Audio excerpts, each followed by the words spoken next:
No Jumper, coolest podcast in the world. In the new studio, and we're back again with Wack100. I'm not happy, bro. What's wrong? You in this bougie ass studio, bro. You're not feeling it? I mean, I'm happy you making money and shit. I can tell you get into the bag, but you saying all this in a bougie ass Amiri shirt? No, that's a mirror. Amiri. A mirror. Looking like Joe Budden. I didn't buy it, man. My daughter brought me this shit. I don't be knowing what to say. Your daughter bought you an Amiri shirt? Man, I hope I live to see that day.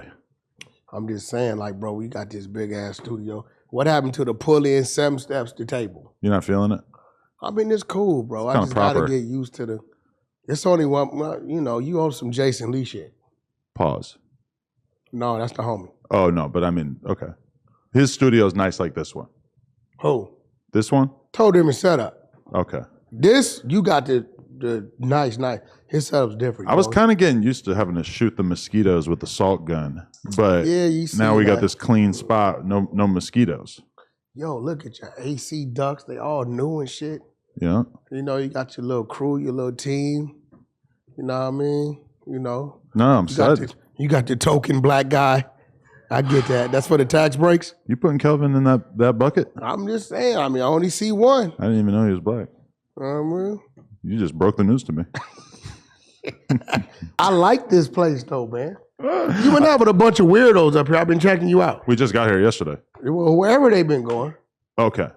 So you're not feeling the Ayatollah Marv interview? Who? You said you didn't know how to pronounce his name. Ayatollah Marv. And I don't know where he got that. Wait. Dude is supposed to be a gang member. His name is Ayatollah? I mean, that's what it says. I want to slow it down. You hear his name, right? Right. You see the feds? Ayatollah? Who he telling on, bro? Who was the Ayatollah? Ayatollah on somebody? Oh. The fuck is going? Yo, bro, like, you playing with me? That's no way that's his name. Because I don't know the dude, bro. That might be the best dad joke I ever heard told on here. Ayatollah. I told you I was going to tell, right? Come on, bro. Fuck out of here. Now, you know what? If it's a dude to come up here that know me, it's one thing, but these dudes that I don't know, they got to stop clout chasing. That's what you feel like that was? Listen, okay, watch this. The punchline was what? Ayatollah? Said something about Wack. Oh, right, yeah. Whatever, right? At the end, he was kind of hinting at it, so I made it explicit. I said, I don't know him, but shout out to him. I don't know the dude, but whatever. But you feel... He said he born in 1950. Right. That means he's 72. He's still out here. Yeah, but he just got out here. I mean, I don't know what he was doing. You tell me when you've ever seen Ayatollah, Melvin Farmer, I know him. Right. I know Melvin. You like Melvin? I like Melvin. Melvin calls me all the time. Like, I know, like what they was talking about. Uh-huh. Melvin calls me about that. I don't know the other dude. Okay. But Melvin's co-signing him, so doesn't that make you think that he must be official? But I think Melvin a Crip. Right. But Melvin, Melvin is a straight shooter. So, I mean, me and Melvin argue and all that shit. Okay. Like, you know what I'm saying? Like, that's my partner. You get on him about sort of ushering Charleston White into the game? Well... He accidentally did that. I was supposed... He wanted me to do the Clubhouse shit on it. Okay. Now, I was in agreement to doing it. But when I asked him about it, he says... He was like from 14 years ago. I'm like, all right, cool, send it. But when I did my research, no, he told when he was 14. Right. So I'm like, I think dude's like 45 now, right? He's 45 promoting, I'm telling. Right. What's the story of the dude telling at 14? Right. See, only thing that does is makes 45 make sense. If he's telling at 45, I'm telling all y'all got to go to jail. He's celebrating locking somebody up. I can't drag the dude for telling at 14. It's weird that I didn't even really think of it until this point. That is a good point. That what is the point of exposing somebody's paperwork when they have already told you? No, they're openly, no. Not only have they been openly telling you, right. He just told again. Right. So yeah, we got the paperwork on Charleston. Charleston would have came to Clubhouse. Right. And said, say something wrong, Wack, I'm going to tell on you. Matter of fact, he said my name. Right. He said, I'm next. But Melvin said that he was, trying to be down with the streets, trying to be down with the Crips, etc. Oh. Charleston. But then he was infiltrating. Right. He was trying to infiltrate and be part of this. He comes from across the fucking country to do this. And then basically he gets robbed and tied up at some point, and that turned him into a savage where all of a sudden he wants to take down the gangs. Let me tell you what I respect about Charleston White. Right. I have no respect for him as a man. Right. Because of I'll rape white women and all this crazy shit. I don't respect none of that. And but the fact that he took, what's the little youngster's dude? The little youngster's name, the fuck is the name of that song? Corvette. Oh, Pop Hunter. He took his situation when it came out that he had told or something and defended it. Right. All you motherfuckers is bitches. This is the first time I heard of Charleston White. Now, if you think about it, there's no roots to where he came from. He created and made his own lane. Right. I respect his hustle. Right. I mean, he's definitely a talented orator. Even if he wasn't saying the craziest shit that he says, he would be a very talented broadcaster. But think about it, Adam. He's not tied to anybody. Right. Right? He created his own lane defending whoever the so-called streets was going at. This is the thing. I think that there is a big part of the hip-hop audience who wants to listen to somebody who's tough on crime, who's basically going to say, all this gangster shit is whack, fuck this. And that's kind of like an underserved niche. He been winning too though, bro. Because so many people in hip hop, when they talk about street shit on camera, go from very smart individual to totally incoherent babble, where they basically are like trying to defend shit and saying free this person, even though there seems to be very good evidence that they did terrible shit. Let's be honest, it's kind of inconsistent. So we shouldn't be that surprised that there is a big audience who wants to basically hear people be tough on them. The people he's telling on wants to see him tell. Right. Now I'm gonna be real. Let's keep it real, bro. He been putting in work. Right. Soulja Boy run up on him, bust on him with the mace. You respect the mace. I respect the fact that he's telling you, you ain't just about to do nothing to me. Right. This is my thing, is if I stab you or I shoot you or I punch you, these are all just, ways of doing damage to somebody, and it's all respectable, right? Why, as soon as you use a gas, is it not respectable? I mean, it's the same fucking thing as a gun, I'm right? a YA baby, bro. Right. You wouldn't do it? I was in Fred C. Nellis when they went from curb spray to pepper spray. Okay. I respect the mace. It's fucking scary shit, right? Well, it's levels to it, and it does this. And if you hit yourself with water, it does this. So at the end of the day, like, bro, I mean, Soulja Boy, but that's Nephew. I love him to death. But Soulja, he got your ass. That was some funny shit. Did you see that clip did you see the clip of a guy? It's a guy who's it's like a gang member who's trying to like basically punk a cameraman and rob him or tell him to get the fuck out of town or some shit, and he maces him. And another one? It was a video that came out maybe a week ago, and it's like you see this dude going from like straight gangster to like just holding his face, like, for the record, can't control himself at all. For the record, I already put it up on Instagram about a week or two ago. Listen, Charleston White, listen, bro. You win, I bow down. Listen, Wack100 don't want no problems, bro. Wack100 is an industry guy. He's an industry name. Wack, that's another dude, but I don't want no problems, bro. You win. I gracefully bow out. You can scratch me from the list. I ain't gonna do nothing to you. I ain't gonna say nothing to you, and I don't wish no harm to you. You win. Another W for Charleston White. Because you don't want to beef with the feds? Or anyone who's down to snitch or whatever? Is that how you feel? I have no issues with Charleston White. White guy. Now, if you want an issue with Charleston White, you might get away with it. But I mean, listen, I have no issues with Charleston White. He has said crazy ass shit about me. As long as the sun is up. I don't give a, like, what the fuck do I care? He's a crazy guy. As long as the sun is up. Okay. He's alluding. That went over your head, didn't it? I don't know. Wait, what? Has he said anything to you about you that was really offensive? He told me I was next. He didn't call me a snitch. He called me the feds. He called me all kind of shit. I don't know the dude. I ain't never sat in front of the dude. I don't want to sit in front of the dude because I know if you do something to him, he's going to tell while the sun is up. Right. But with light comes darkness. He's talking to the same people that your client 6ix9ine is talking to, realistically, right? Or do you think he works on more of a local level? I don't think 6ix9ine doesn't talk to the feds. He doesn't? No, he checks into his PO and that's it, like once a month or something. I feel like if they want information from him, they can basically hit him up and be like, hey, what's going on? What's going on with what? The streets. What does he know? He's not in the streets. Well. Stop doing that, white guy. He's not in the streets. He's not?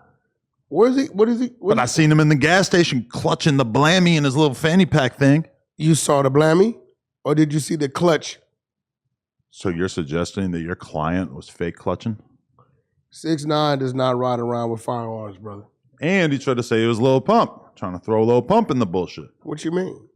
The guy who was filming says, like, are you 6ix9ine or who are you? And he says, I'm Lil Pump. That's being sarcastic. What he's saying is you're supposed to know it's me. Right. But since you don't know it's me, nah, I'm Lil Pump. Out here in these SoundCloud streets, we call that snitching. Now, I know that none of you guys out there watch porn, but if you have any friends that do, you might want to tell them to listen up. With everything going on in the world, governments have increased their surveillance. They're tracking everything that you're doing online, from your location to your movements, and in many countries, even your internet activity. You don't want to be literally caught with your pants down, and one of the best ways that you can avoid such a situation is to tap in with ExpressVPN. When you use ExpressVPN, your internet connection is rerouted through a secure encrypted server so that you can surf the web anonymously. I know that you think that all you have to do is use incognito mode and that nobody can tell that you're looking at hentai all day at work, but it's not that simple. Even when you use incognito mode, your internet provider, like Verizon or AT&T, can see every single website that you visit. And if you live on campus or you use a shared Wi-Fi, your administrator can see it too. And that's why I use ExpressVPN every time I go online. Without ExpressVPN, you're giving everybody out there a free pass to look at what you're doing online. And that's kind of scary. Without ExpressVPN, you're giving everybody out there a free pass to look at all the freaky stuff you're doing online. So protect your privacy today and get 3 months of ExpressVPN for free. Visit expressvpn.com/nojump. That's EXPRESSVPN.com/nojump. Yo, I know about the Clubhouse street. Shout out to the 100 float. Oh, yeah? The 100 side. Yo, when you gonna pull back up, you know I got like 15 greenhouses now, right? But I thought you got banned. Nah, what do you mean? You got banned for a little bit and they let you back? No, I got like 15 different rooms now. They can't ban you. Yeah, you mean we popping. We got the Beehive, that's where the Bloods be. Right. We got Mr. Good Burger. Uh-huh. You know what I'm saying? We got Next Levels. Okay. The Mushroom Heads. So you're a big Clubhouse believer still. You know it feels like a lot of people cooled off on it. It not what is going down over there. Then I got my squad we allied with called the Trenches. Right. That's where I need to take you. So you got little Clubhouse gangs. We got the Cash App room going on. Oh. You know what I'm saying? Sponsored. Yeah, you know what I'm saying? We got, what's going on. Wow, look I at got that. rid of Rico. What the fuck? Yeah. I gotta get rid of What happened?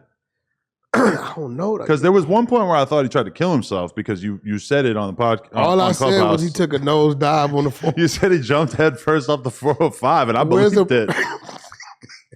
I felt like such a fucking idiot when I realized you were being sarcastic. Yeah.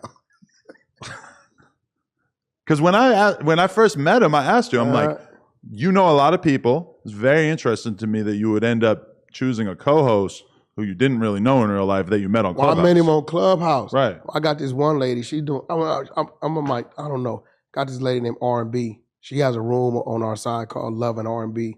It's more for the the neo grown shit. Yeah, you know what I mean. We got all kind of rooms over there, man. We Erykah doing our Badu thing. fans. We doing our thing. We still got sleepers in LA. That's the mother room. It's still there. It stands independent. But I like 15 rooms, bro. Side note, last night, I never put on music when I fuck my girl, but last night I went to Apple Music, I searched sex playlist.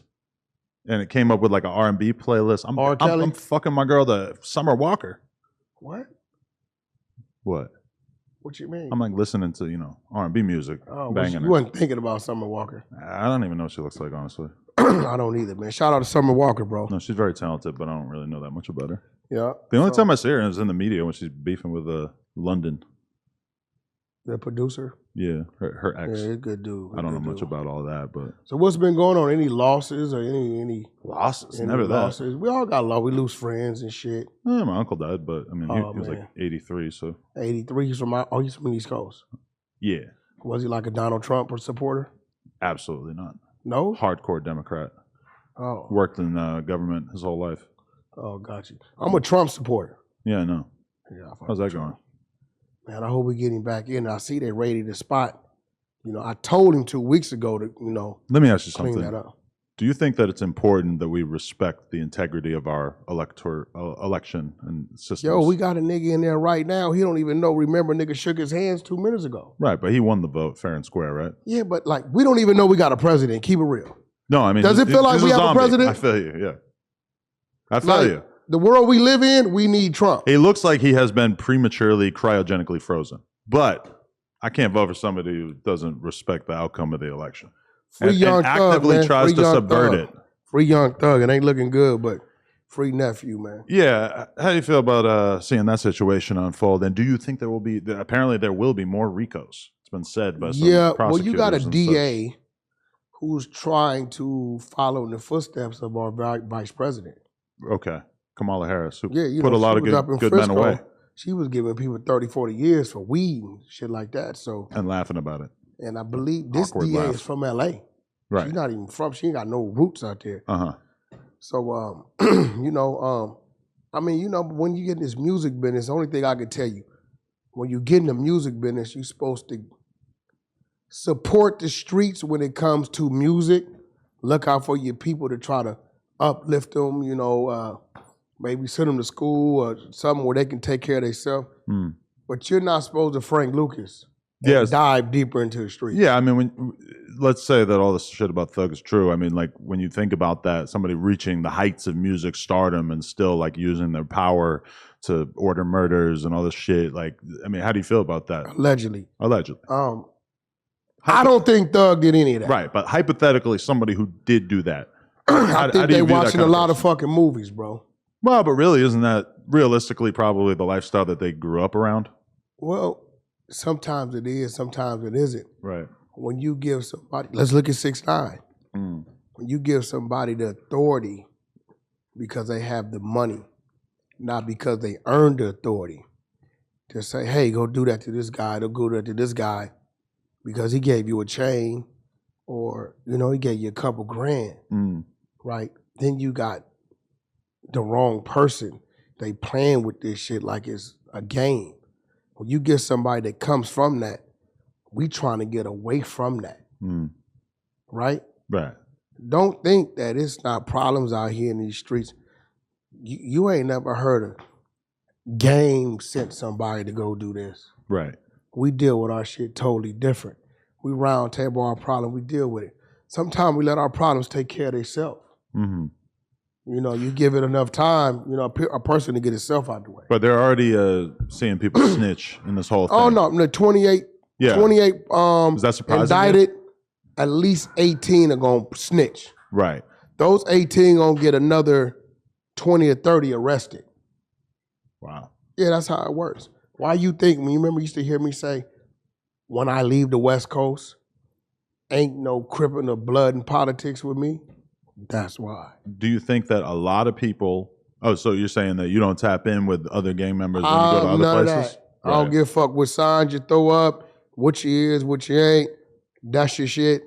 I ain't got nothing to say about it. Whether you're doing it right, wrong, that's your shit. Do you think that in the industry, there's a lot of people who basically are in the streets / have a business, and maybe the names of the business and the street shit are almost kind of similar, shit like that? You think a lot of those people are kind of checking themselves right now and being like, oh, fuck, maybe I want to really not publicly associate with street shit, even if I myself am not really involved with it? What they're doing is they're making the independent record labels like the mafia. Right. Because if they call Lil D doing something, they call Lil D. But if they can say Little D is part of 100 Entertainment, and 100 Entertainment is ran by Wack. Right. And Wack's guy is Lil Eddie. Right.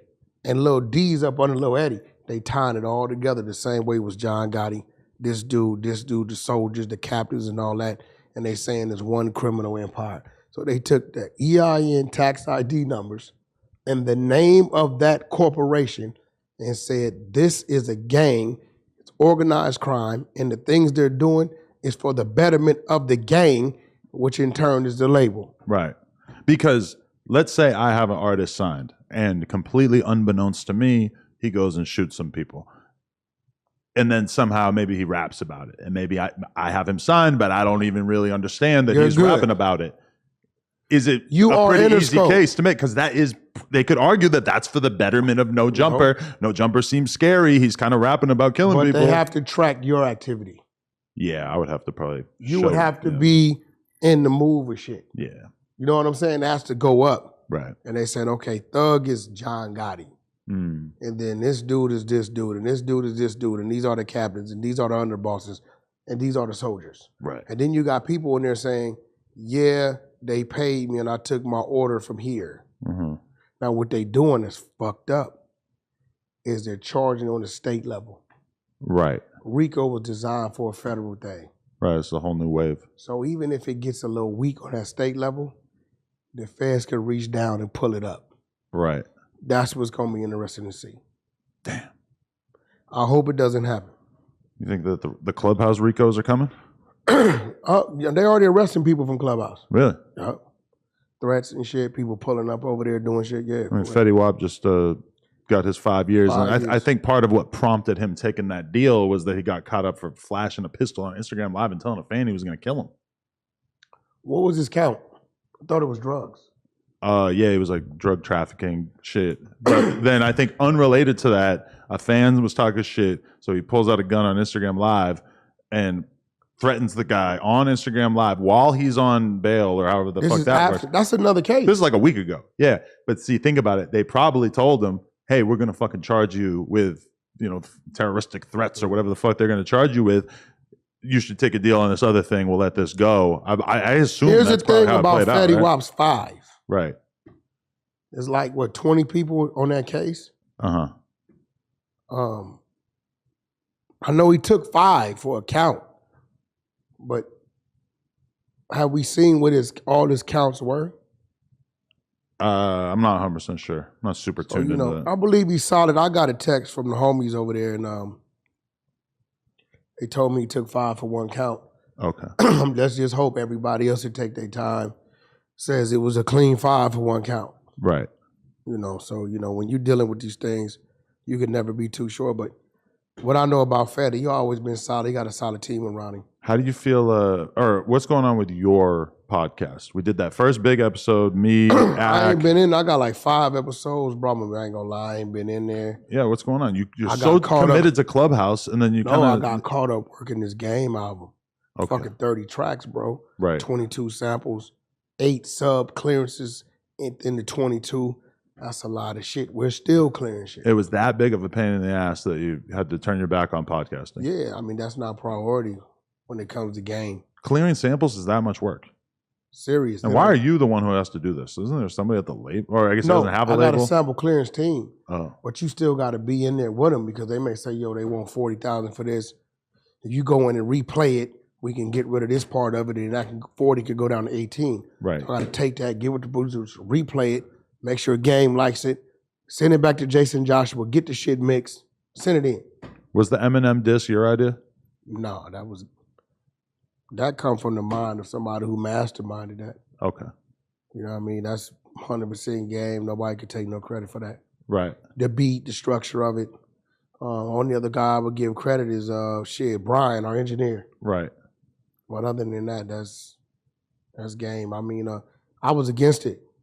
It was 7 minutes. It was 7 minutes, the song. It ended up 10.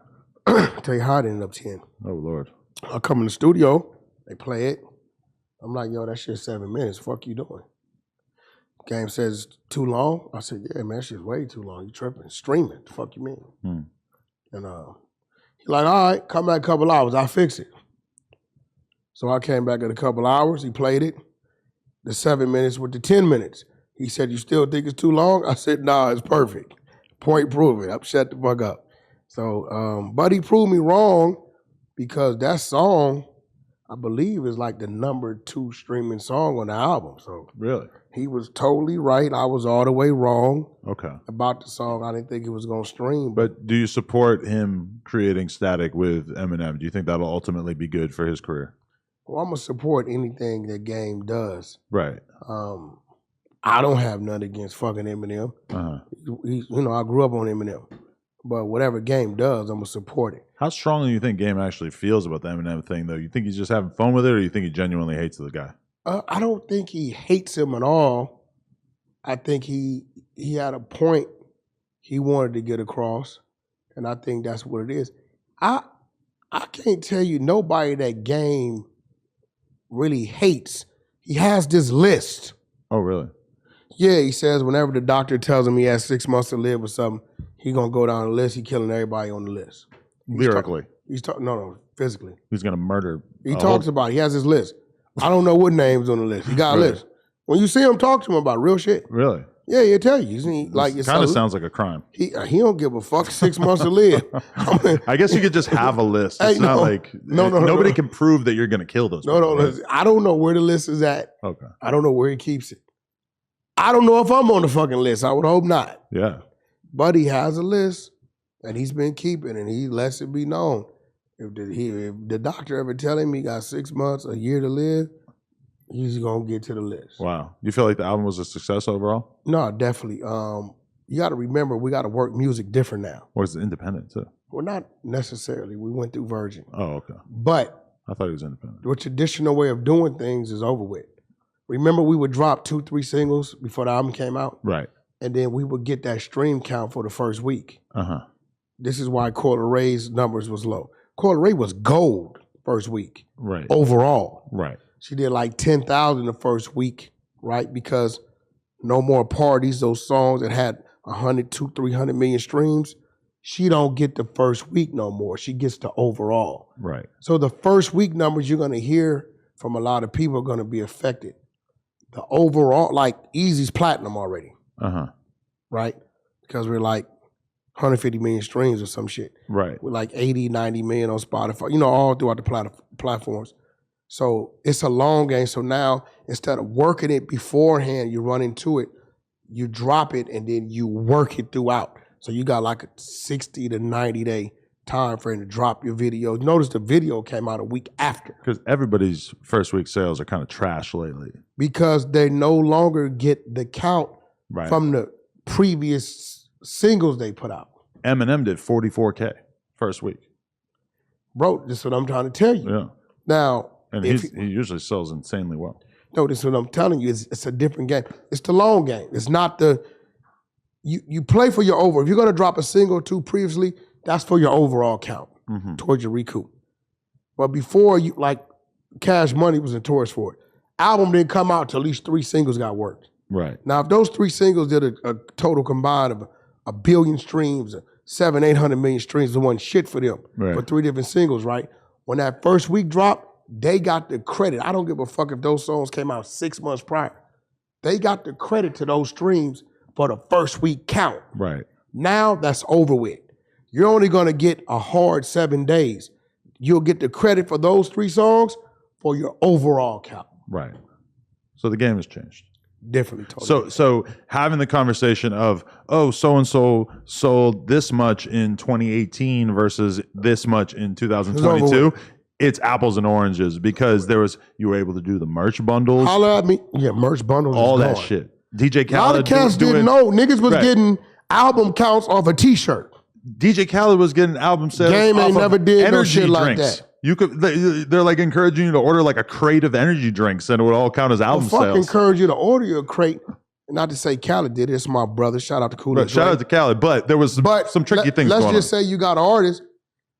The label will order a truckload of fucking energy drinks. Travis Scott had Kylie Jenner doing some shit with her merch or her makeup or some shit where like her makeup counted as a fucking album sale. Total different game. So total, you got to look at 90 days, then go see what that album did. Right.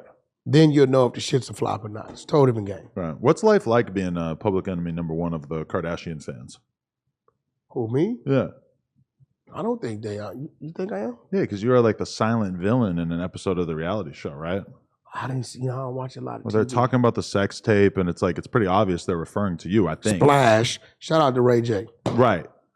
That nigga should have got a Krispy Kreme endorsement. She's all upset. About what? Because the sex tape is being talked about, and her son saw it in fucking the app store on the video game. You don't believe that shit, do you? You're saying that's all TV? That's cap. I really kind of felt like that when I was watching it as well. But That's cap. so you think that's all for TV? Son ain't seen shit. They had to set it up, bro. You should sue for defamation. Oh man, it's all right, bro. Shout out to Kanye. They didn't say Shout your out name, to Ye. but I mean, hey, Amber Heard got sued by fucking Johnny Depp because of an article that didn't mention him by name. You could sue the Kardashians even though they didn't say your name. Boom. Oh, they was talking about me. Yeah, duh. They was talking about Who me. else would be sinister? Shout out to the Kardashians, man. Kim is a goddamn saint. You're out here taunting the world, telling her you got additional sex tapes. What's going on? Wait. Remember they called me a liar? Did they? Come on. Bro, the first time I mentioned it, the attorney came out and said, Wack100's a lie. There are no more existing sex tapes. And I went on there and said, hey, listen, Mr. Attorney, go consult your client. You called me another liar, I'm going to make you a believer. Okay. So now let's ask the question. Before you said I was lying, now you're on your own show saying we got the other sex tapes back. Right. No, but wasn't she was denying that there were additional sex tapes, wasn't she? The whole time. Oh, yeah. But they were saying I was lying. Right. So they did exist. Definitely existed. Have you seen them? Who? The sex tapes. Kim Kardashian in her prime. You know when I took a gander? Yo, listen, man. I would have looked. Listen, once upon a time I would have had this conversation. But she's somebody's right. Are they baby's mother? Right. And ex-wife. It ain't really got nothing to do with them. Yeah, well, you know, we respect Ye. No reason to admit and that. At the end of the day, if I were you, Ye. yeah, no reason to admit that you. I've never seen busted out the jergens and no. I ain't seen nothing, bro. Shout out to Ye, bro. That's it for sure. But yeah, you didn't. Did you have like your comment section filling up with like all the Kardashian groupies and stuff for a little while there? You know, one thing you know, Adam, I don't give a shit about getting attacked. You know I don't care. And I like that about you. You know I don't care. I understand what this is. This is not prison. This is not the projects, the park. This is what this is. And people take this shit. If you want to be big in 2022, getting attacked and getting shit on and getting hate is going to be part of it. Almost certainly. That's it. So you're going to have to get tough enough that you can ride it out. Yo, where's this weirdo dude? What's his name? Flakko. Yeah, Flakko, the Mexican. Was he Mexican or black? He's black. I don't know the dude, bro. He's from Africa. What part? Liberia. Liberia. And then moved to... He ain't been over there. He must. I think he ain't been there in a while. But then he moved to North Dakota. He's from North Dakota. Basically. He's always on Clubhouse, bro. Right. So you don't like him. What's your problem with him? Nah, I just don't. He be saying shit. I don't know him. I can't say I don't like him. Okay. Because I don't know him. I would love to get you guys together. That's weird to not like. You can dislike something somebody does, but I'm not one of those dudes to say, I don't like this dude. This is why I trip out people with me. I be like, bro, you don't even know me. Why you don't like me? What did I do to you? Right. Oh, you fuck with 6ix9ine. What I got to do with you? Right. I do business with 6ix9ine. Okay, cool. But you could look at someone who was associated with somebody that you thought was so horrible that you wouldn't want anything to do with them, right? I may not know. I may not like what's going on, but ultimately, I'm not going to say I don't like the person.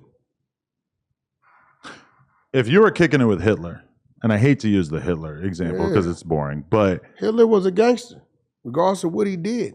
He was a gangster. The shit he did was gangster but shit. But not the kind of gangster you would want to be associated with, right? I'm going to be real, bro. In the world I live in, we are all doing something that somebody else may not agree with or doesn't like. If I looked up and they said, hey, listen, Wack, distribution is this, and we can get max, we can get in front of triple the crowd, but we got to go through this company and it's owned by Hitler. Right. I wouldn't give a fuck. You don't care. There's nobody who's fucked up enough that you wouldn't do business with them. I wouldn't give, that doesn't mean I have to hang with them. Right. That doesn't mean I have to agree with what you're doing. Uh-huh. But this shit is business. It's not personal with me, bro. Right. It's business.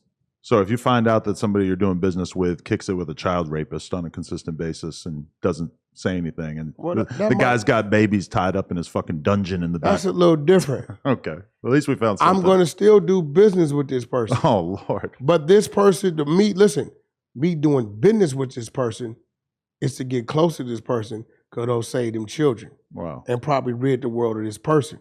Well, you're thinking long term. Yeah. Oh, no, we thinking right now. I love the babies. We love the babies. Infiltration. Right. How's dad life for you right now? My son be 28 this month. My daughter just turned 18. Trippy. She's on her way to college next month. Wow. Fucking college expensive, bro. That's what I hear. $200 for just the fucking 4 years. I ain't got nothing to do with. You instruct her to keep her father's role in the world kind of low key. You instruct her to not just be like shouting it from the rooftops. Yeah, she doesn't do I'm Wack's daughter. I don't think she really cares about that. She doesn't. That's not nothing she runs around and. Right. I'm dad. Right. She can care less about that. She really doesn't care though. You're taking photos in public and it's just whatever to her. She don't care. Oh, that's good. Yeah, she don't care. That's not the. In my home is everybody's regular. Right. My kid is shitting in the toilet for the first time past couple of days. Hey, you're proud of him. What? You got the little toilet or the big? He's on the big toilet. She's on a little baby toilet. Oh yeah, there you go. The potty. There you go. It's your first kid. You only got one kid. Yep. Huh? Yeah, man. You doing good. How old are you? 38. See, I'm 45. Both mine are grown. Yeah. So I look at people like you, like, damn, you've been through the whole thing that I'm gonna experience over the next couple of decades. I don't know, bro. This shit's different. The world is different, bro. It's changing. Yeah. Yeah, you got the LGBTQ movement. Yeah. They're normalizing what that is. When I grew up, it wasn't like that. You warn your daughter about that? I educate my kids about that. They might try to recruit her into some sort of lesbian group once she gets to college. I don't have a problem with that's their preference. Okay. I do business with people from that community. You know what? I got a dude on Clubhouse, man. Uh-huh. He come in town. He works for Shade Room now, I think. His name is Ion. You ever heard of Ion's name? Yeah, Ion. Ion fixed my life. He's considered himself a queer man. Okay. Cool motherfucker, like 7 feet tall. Uh-huh. Cool dude, though. Cool. It'd be a great interview. He's from New York. He coming to town. I'm going to hook it up. Okay. You enjoy it. But he just, Shade Room just contracted him to start doing some stuff because of what he does on Clubhouse. Right. Yeah, cool dude. But, you got to understand, in this world that we in doing business, you can't put yourself in a box. It's ain't about male, female, gay, heterosexual, black, white, Crip, blood. Like, I'm not walking into a building telling myself if this person is this, that, or other, I'm walking out. AD got some shit, not a lot of shit, but a few people took issue with it because he said that he would do a song with Saucy Santana. Some people were like, oh, you from a real hood, you can't be doing that kind of thing. Or hold on. AD's been solidified all his life. Okay. Real Compton Crip. Right. Period. You know what that tells the people about AD? What? He is very secure with who he is as a man. Saucy Santana, believe it or not, has a big following, a total different crowd from AD. Right. And if AD was to say, what you think? I'm going to tell him, do the song. Right. And the fucking video. Right. What's the problem? What if Saucy Santana wants him to be twerking in the video? AD's not going to do that. That's not even the question. It's not going to happen. You're right. I will advise him not to. You ain't got to advise him not to do shit. AD's not doing that. That's it. Nephew not doing that. So you think that's changed? So a gangster can do a song with a gay person now. Is it going to get to the point where you can just be a gay gang member? Or will it's already like that. They're coming out. You got a dude in Chicago, I forget his name. He came out, says I'm gay. It's another dude on the East Coast. Shit. Couple close to home too, out here in LA, right? Oh yeah, you got a couple dudes. Heard about some things? No, shit. They know their name because one of them, they from the same tribe. But do you think that will happen and that they will be accepted? Definitely coming. Listen, in the next 5 years. Happening is one thing, them being accepted the heterosexual is another thing, community right? in the next 5 years will be the minority. What the fuck are you talking about? It might seem like that when you watch the news, but gay people are like less than 10% of the population. The ones that we know about. No, but I mean, soon as they start coming out in sports, NBA, NFL, But as soon as they start coming out, the ones we know about. You know how many people that are gay, right? That aren't in that count. So you think if LeBron came out as gay tomorrow, that a huge percentage of young boys would feel comfortable coming out? They're gonna come out. Really? We got to tell them. Well, I guess LeBron's not gay. Probably not gay. We're not doing that. Fair enough. Shaq could kick my ass. He'd be like, Wack, you my brother, but why would you say that? Nah, LeBron's not gay. No. But no, it's like, bro, like, I'm going to be real. I grew up when it was totally wrong. You denounce it. Right. We had these little chants we would say. So I've seen a change in it, bro. And I myself, Clubhouse has helped me because now I'm educated on terminology. Okay. You know, how to communicate with them and with saying things they respect. A lot of words and things I didn't know. I've educated myself on it because the world we live in, that's just what it is. You know what I mean? And I didn't want to continue to be ignorant, as they would say, because regardless of how we feel about it, this is what it is. You know what I'm saying? So I understand the difference between this and that and this and that. Certain words they use, I don't like. You surprised to see somebody like Youngboy doing a song with Lil Nas? Oh, Youngboy look gangster. He gonna do what he want to do. He's also rocking makeup. Who? Youngboy. What kind of makeup? I mean, it wasn't like James Charles makeup. It was more like artsy, weird face paint type makeup, I think. Video or something? Photo shoot, I think. Yeah, they're photo shoot. Right. I mean, what the fuck? Like, can a gangster paint his nails? I won't paint my nails. I don't even allow clear polish. They can You don't even let your kid paint your nails. They're playing around with the paint. They want to paint your nails. The best I'm getting, even on a manicure, is a buff. Okay. Ain't no clear, none of that. Right. But times has changed. You know what I mean? It's like when I grew up, you only had one earring to the left. Right. Now it's two earrings. You know, you had two earrings back in my day. You were gay. That doesn't necessarily mean that today. Right. So the youth of the day are setting their own trend. Yeah. They ain't following behind what we did and what we say and all that. They setting their own trend. No different. We was sagging our pants. Right. My dad and them thought we was gay. You showing your ass. Right. We saying, nah, this is gangster. You don't sag your pants no more though. Nah, I don't do that. That's old school. Nah, I mean, I stopped doing that back then. Every time I went to run for the police, I would fight. The time it took me to pull them up. But did time to catch up. Were baggy jeans at one point just practical because you could hide your gun better?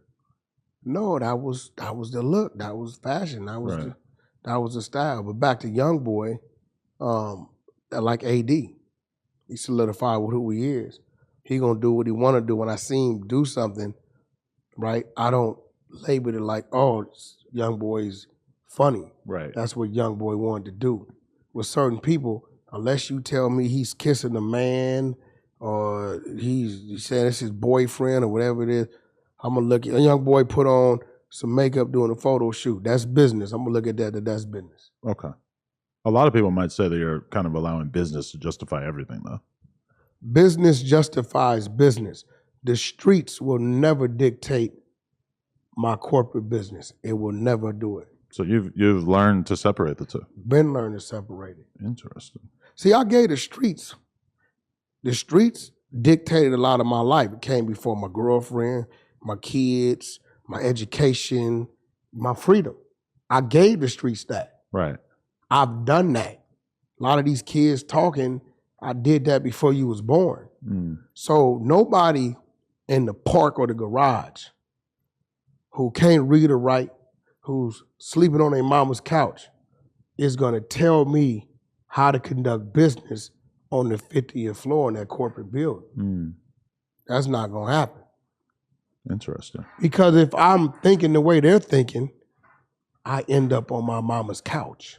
Right. A lot of people are watching this right now thinking, though, that no matter what kind of business they would do in their life, it's not going to allow them to ever go against the code that they believe. You mean the sheep? Or they maybe just feel strongly about their principles. I'm a wolf. Right. I'm not the sheep. The sheep follow. The wolf leads. Well, you're doing business with Hitler, so. I mean, listen, at the end of the day, shit, man, if he had a piece of the puzzle, I got a piece of the puzzle, we ain't got to see each other, that's your company, this is my, he's going to say he's doing business with a black dude. He's gonna catch the same flack, right? And that's part of the problem is that you're letting Hitler come out here and say, "Hey, look at my black friend. I'm not so bad. I got a black friend." Who says we have to be friends to do business? Well, okay. I don't like your punk ass. I'm just fucking with you. Adam, my brother. Nah, but on some real shit, like who says you have to, does everybody have to be your friend to do business?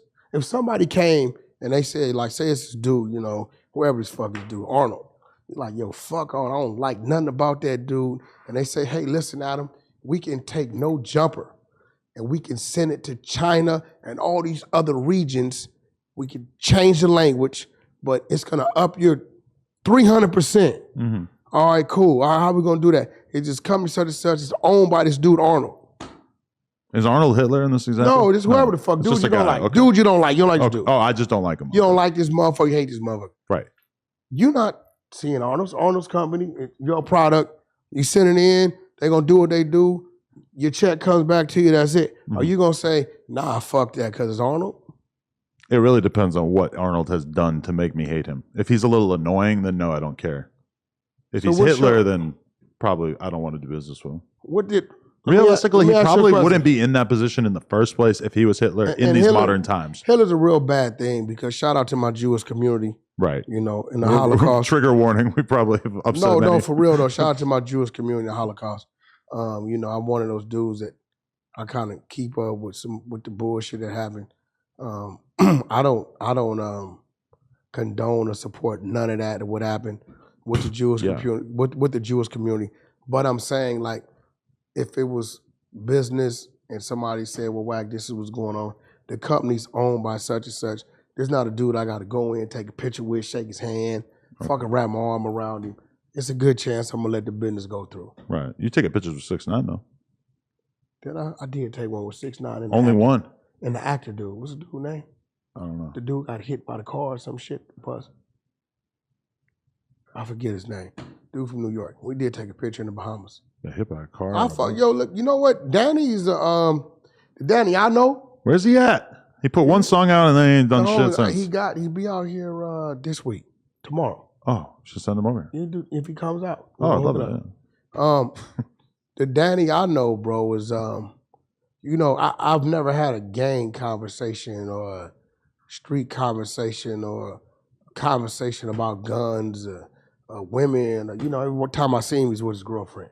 You better not have that kind of conversation with him. You know what I'm saying? He's going to tell his connect at the feds. It's never been that type of thing with him. It's always business. He running around picking up $500,000 a show right now. They can say what they want. Yeah. He picking that bag up. Business triumphs over everything, huh? I mean, business is business, bro. Hey. I mean, I had this conversation the other day. Dudes on Clubhouse came on there and like, yo, homie, I'm from Brooklyn or I'm from here, and you know you fuck with 6ix9ine. I hate you over it. I said, well, I'm a little confused. Hating you over it. I said, where you at? You in New York? You're like, yeah. I said, well, I did an interview with Akademiks, 6ix9ine and Hassan Campbell. Uh-huh. It was 15 little dudes from Brooklyn who allowed 6ix9ine to go film the video on their projects. They showed their face, they showed the projects in the video, and told you to pull up. So my question to you is, have you went over there and seen those dudes in those projects who gave 6ix9ine that pass to come shoot that video on New York soil? Nah. But you hate me 3,000 miles away. Well, he probably hates those dudes too, right? Why they ain't went to go see him about it? So he has to go kill him in order to complain about you? I ain't saying go kill, but he has to go confront them? If you're that mad about that, I do business with him. It does seem they brought him to New York. It seems like an overreaction. Nah, bro, they be serious about that shit. No. Yo, you check this Irv Gotti thing out. Look, it's pretty good. The Drink Champs episode? No, well, that too. I love that. But I mean, he might be a little crazy. He's feeling his feelings about Ashanti. That shit must have been good. I've never seen anything like that in my whole life. He came on with the watch. That poo natty got Irv fucked up. Irv, you by God, but you still a little sprung. But have you checked his, it's like a 3-episode Murder Inc. thing on I didn't watch it yet. No. Pretty good. Really? Check it out. It's on BET. Yeah, it's on the 2nd episode. I gotta check it out. But I'm about to start watching the new Game of Thrones. So what, you gonna put the white boy shit over Irv, bro? Targaryens. I fuck with it. I can do both. You up on C? No, what's that? Bro, don't tell me you ain't up on C. C? SEE. Oh. Bro, Apple's on Apple. Really? Go check out C. Everybody's blind. I'm out of touch with the TV show. No, bro, you got it, bro. You can binge watch it. The third episode starts this Friday, third season. Bro, these motherfuckers is real gangsters, blind, but only one dude can see. Sometimes I feel You gotta check it out. like I'm bored of YouTube, so I start to resort to like Netflix and Remember, HBO. I told you, bro. C, SEE. C. Okay. It's just good. But other than that, I've been hustling. We got the game I'm coming out. Credible Diapers. My first order went in. So they're actually coming. Now I actually need diapers. When you told me about this originally, I was like, diapers? What size Nephew wear? Nephew. My daughter is Nephew. Oh, no, you ain't got a boy or girl. Size your daughter wear? I know, that's why I thought you had a boy. But that's why I like you being the kind of guy who would call a little girl a nephew just because you call everybody nephew. I wouldn't call her nephew. But if it was your son, listen, Adam, it's real shit. Niece doesn't sound anywhere near as gangster. But if it was your son, right? Or even your niece, like I'm one of those dudes, people that know, like your child. But you know what's messed up? We might actually miss the window because she's damn near potty trained. Yeah, but your child, right, on some real shit. I will always, because I'm a friend to you, anything, I don't give a fuck what it is, I will always look out for your child, bro. Well, I appreciate that. But the best way that you could look out for her is by calling her nephew because that's amazing. Well, she's a niece. Okay. She's a niece. But I didn't know. I thought it was a boy. I thought you had a boy. No. She's hilarious. I'm going to be real, when bro. she meets you, she will just hit you with the squinty-eyed stare. Girls, she will stare at you for 5 minutes before she decides she wants to fuck with you. If I had to have another girl or boy, I would want a daughter. Really? They're nicer?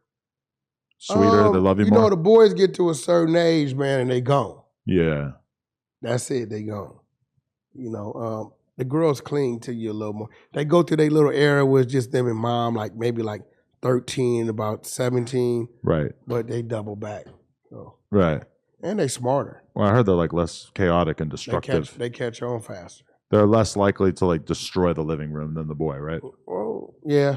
Yeah, they're not doing that. So that's cool. My son wasn't like that. I can't, like, you know, I got two great children. Right. Yeah, I've never heard my son use profanity. Really? You didn't even have to tell him? Nah, you know, his first 5 years I was in prison. Okay. So got to give his mom credit for that, but right. I got a good son. That's what I'm living in fear of. The first time I hear my kids say fuck, I'm going to be like, ugh. See, these days you're dealing with the internet. Yeah. Well, I'm watching YouTube videos around it where they're saying fuck every 5 seconds. They got this one girl on my thing. She's part of the Beehive. Her name is Phoenix J.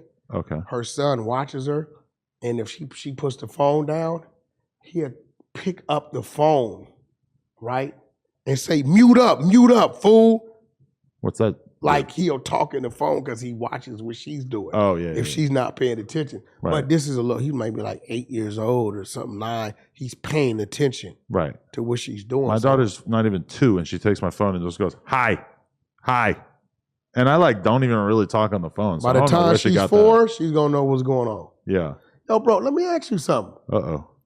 Yeah. Have you and your wife thought about when she gets old enough to understand the internet? Because y'all do porn. Clearly, we have thought about that. Well, what's going I like how he said it like he was the first person ever thinking. Nah, I'm just for one, I always thought you had a son. Right, okay. So what is the remedy for that? I mean, by the time she's ready to know about that, hopefully we'll have built a nice base where she understands that it's okay for people to do whatever they want. You're not going to go try to have it all pulled down. Hell no. Oh, yeah, another thing. My legacy. So another thing. Oh, God. You remember the first time with a dude, the Max Really Real, and I went and brought his name? What? Yeah, I brought his fucking name. Max Really Real? Oh, you from New York.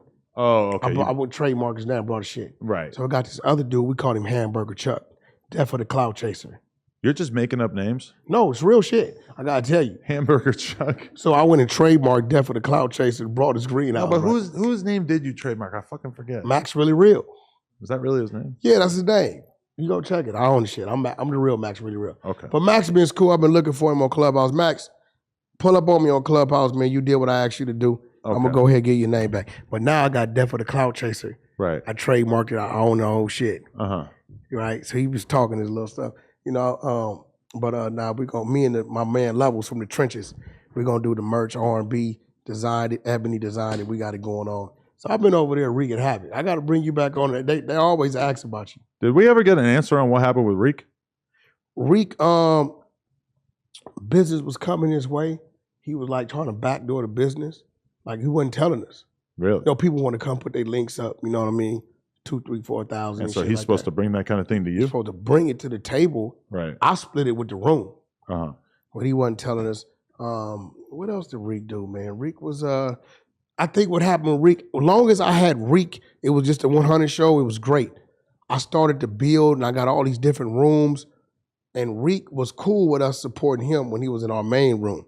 But when it came time for him to come out of that seat and be supportive of the other people in the seat in the other rooms, he had a problem with it, bro. Really? He couldn't do it. And I'm like, Reek, I built your profile because it sends notifications when you go to a room. So I need you to go to the room so the crowd to come to build these rooms. And he had a problem with not being in that seat. Like, if he was in our room, great. But if we went to like Good Burger or the Beehive, or Love and R&B or Levels or any of our various rooms on the 100 side, you know, Sister Code, the Black Top, he wouldn't come to the room and support. And just, I never wanted to seat. I put him in the seat and I stayed playing the field. Uh-huh. I don't want that spot anyway. Right. You know, I'm the gas. I want to sit out there, antagonize, gaslight shit, keep the conversation going on. Okay. And he just couldn't play team ball, bro. It was interesting when you fired him because he was like applying for a temp job the next day on his Instagram story. Did he? Yeah. He's like all talking about it. And like I was just surprised. Like normally it seems like people have like this like they're kind of in denial about the fact that it would be smart for them to just get a job. He all right. Rick's one of them dudes that I think from this he'll learn. And I'm hoping, you know, he can make those corrections. He's a selfish dude. Rick's a taker. Really? Yeah, as long as he's in a position to take, to get, receive, he's cool. But it's interesting because I feel like he realistically probably didn't have many opportunities before you started fucking with him. I had never heard of him.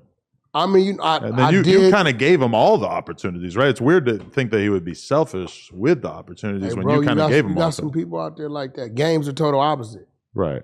Game will put you in position. He the last one through the door. He let his people through. Ray J same way. But he just couldn't handle it, bro. And it was like, it was what it was, man. You know, things happen.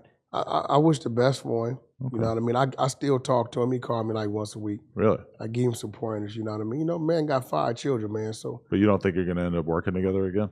No, I don't think he gets it. And plus, over the next 6 months, Adam, shit's going to get different for me. Why? I mean, just a lot going on. The diapers? The diapers for one. I got a mobile app launching for 2. What's that about? Indie Life. Okay. I got to come talk to you about it. Did AD tell you what we talked about? I don't think so. I'll talk to you off camera. Okay. But, well, you know, I've been on you about let's do something. Yeah. You know, musically with No Jumper. Right. No Jumper to me is really the only podcast that's tapped in to our youth musically. You know what I'm saying? Like, you guys talk to everybody.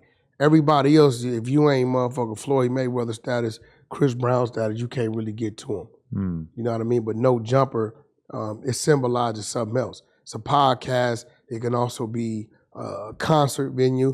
It could be a label. It could be a basketball tournament. So, you know, it's a lot you can do with it. I don't know who came up with No Jumper, where you got it from, but it's from a Gucci lyric. It's definitely genius. Thank you. Yeah, definitely. And I suck at basketball, which really wasn't the point, but it's a fact. I trash at ball. So, you know, other than that, the other stress I've been having is Nephew. Who's Nephew? You already know. Blueface. Oh, man. Oh, no. The other day I called him Blackface. Wow. I'm not going to do that. Who? I'm not going to call him that. He know I'm a little bothered. He's a smart kid, though. Why? Okay.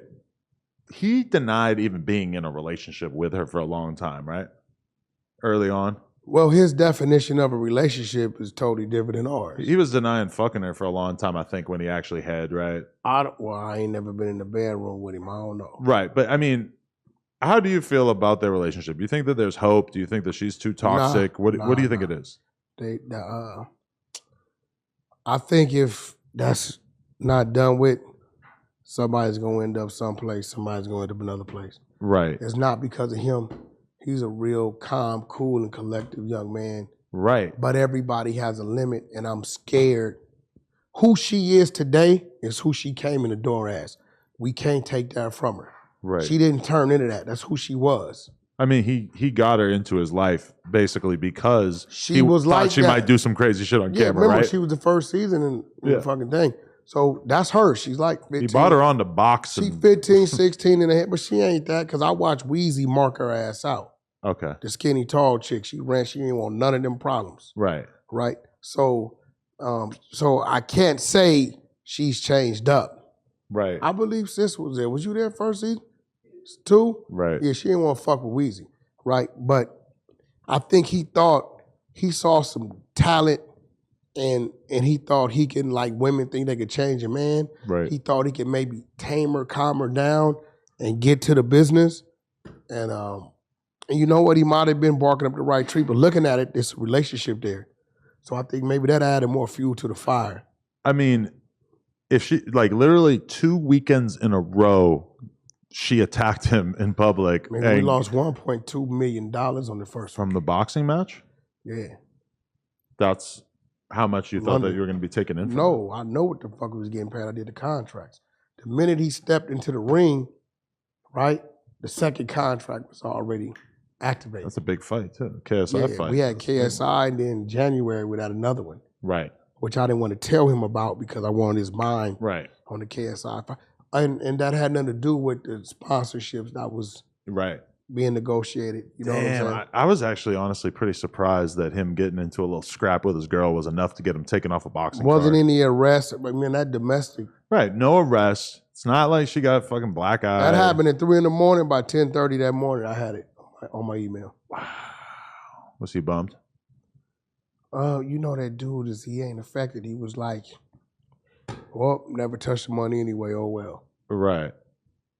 He always finds a way to look at it a different way. But have you told him straight up, like, stop fucking with this girl? And what does he say? Yep.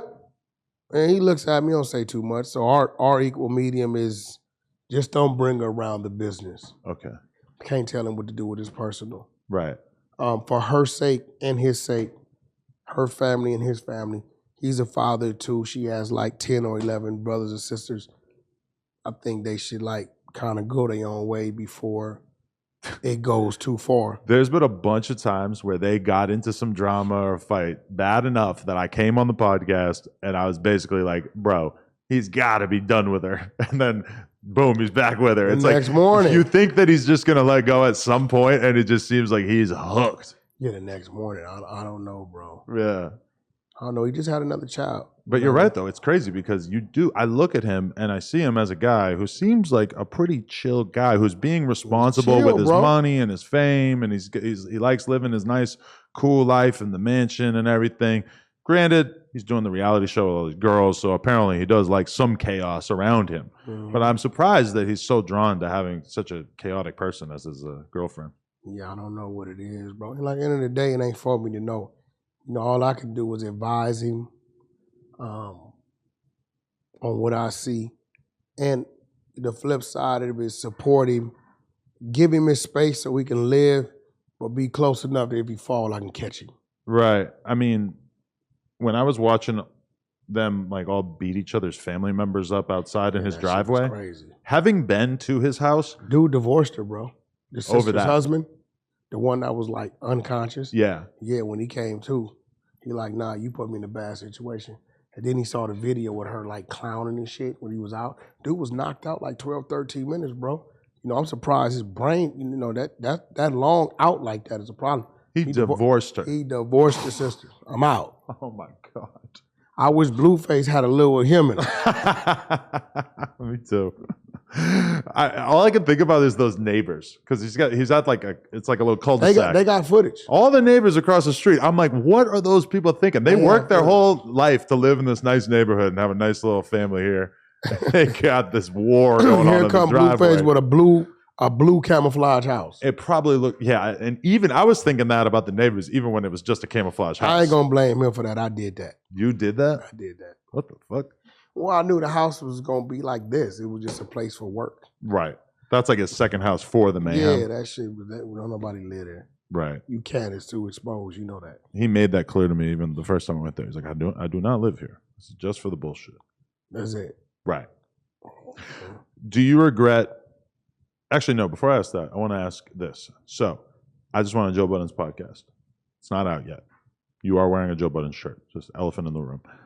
But while I was there, one of the main points of contention, and this isn't out yet, but I wanted to get your thoughts on it. Basically, they think that it's bad for me to interview gang members and to like ask them about, you know, rappers that they have beef with or street shit, stuff like that. Who said that, Joe? Joe Budden. Joe on some bullshit. They basically pulled up a bunch of titles of, oh, look, you asked FBG Cash about this, or you asked this dude about this. And you know the narrative you're trying to paint on you, right? Well, I'm a culture vulture. Yeah, there you go. Yeah. But I think you for the culture. We need you in the culture. Do you Lemonade no jumper, bro? A lot of people be set back. Okay, but what's the line when it comes to being an interviewer, especially one like me who is obviously not from the streets per se, and doing interviews with people and asking about stuff like you don't have, okay, this is my whole thing, bro. You don't have no limits. And the fact that you know what to ask pertaining to the streets ain't on you, that's on them. Right. And at the end of the day, you're giving the people what they want to hear. Yeah. You really eliminate a lot of the speculations because now you had a person in front of you. Yeah. So my thing is with Joe shit, don't blame Adam or nobody else. Blame the people in the streets that's talking that loud that Adam even knows what to ask. By the end of the argument, though, I had kind of realized that they basically like hadn't even watched these clips. So it really part of the problem is that I title the clips to make them seem more exciting than they are. Clickbait. A lot of times the title is like what I asked them, but then if you watch it, they didn't really say the thing that I was trying to get at, you know? But also it's not like it's like I'm asking them about some street shit that I know about that isn't actually in the public domain. I'm asking them about shit that is out there, that is on their Instagram story or whatever. I'll give you an example. You see Tunchi 5 and Treyway got into it outside of the courthouse the other day. Yeah, the homies from Gorillas. What is it? What's the group? Well, Silverback. You're talking about Baby Stone Gorillas. Baby Stone Gorillas. But that's a different group. So no, okay. Didn't they get Baby into Stone it? Gorillas got into it in a separate court thing where there was some Crips who were running up on Some Baby other Stone Crips. Gorillas talking shit. This is a separate situation where what is this one? Treyway was leaving the courthouse. Treyway, that dude from Hoover. Exactly, and gets into a fight with a bunch of 60s or whoever outside of the I didn't courthouse. see that. I saw a gas station deal. That was another, that's funny because that's another fight. He got down though. He did get down. He left the chick. He waited for her to climb into the sunroof. But he got out. You respected it? Well, what I don't respect is these youngsters be talking and they don't be ready, bro. Right. You know, we ain't got to go to the car. So, you know, him being who he is, where he from, at his age, when I was his age. But you've fist fought in recent years. You fought a couple of white boys outside the gas Fist fight station, when right? it's time to fist fight. You got to listen. If it's a fist fight, it's a fist fight. If it's a gunfight, it's a gunfight. If it's a knife fight, it's a knife fight. See this?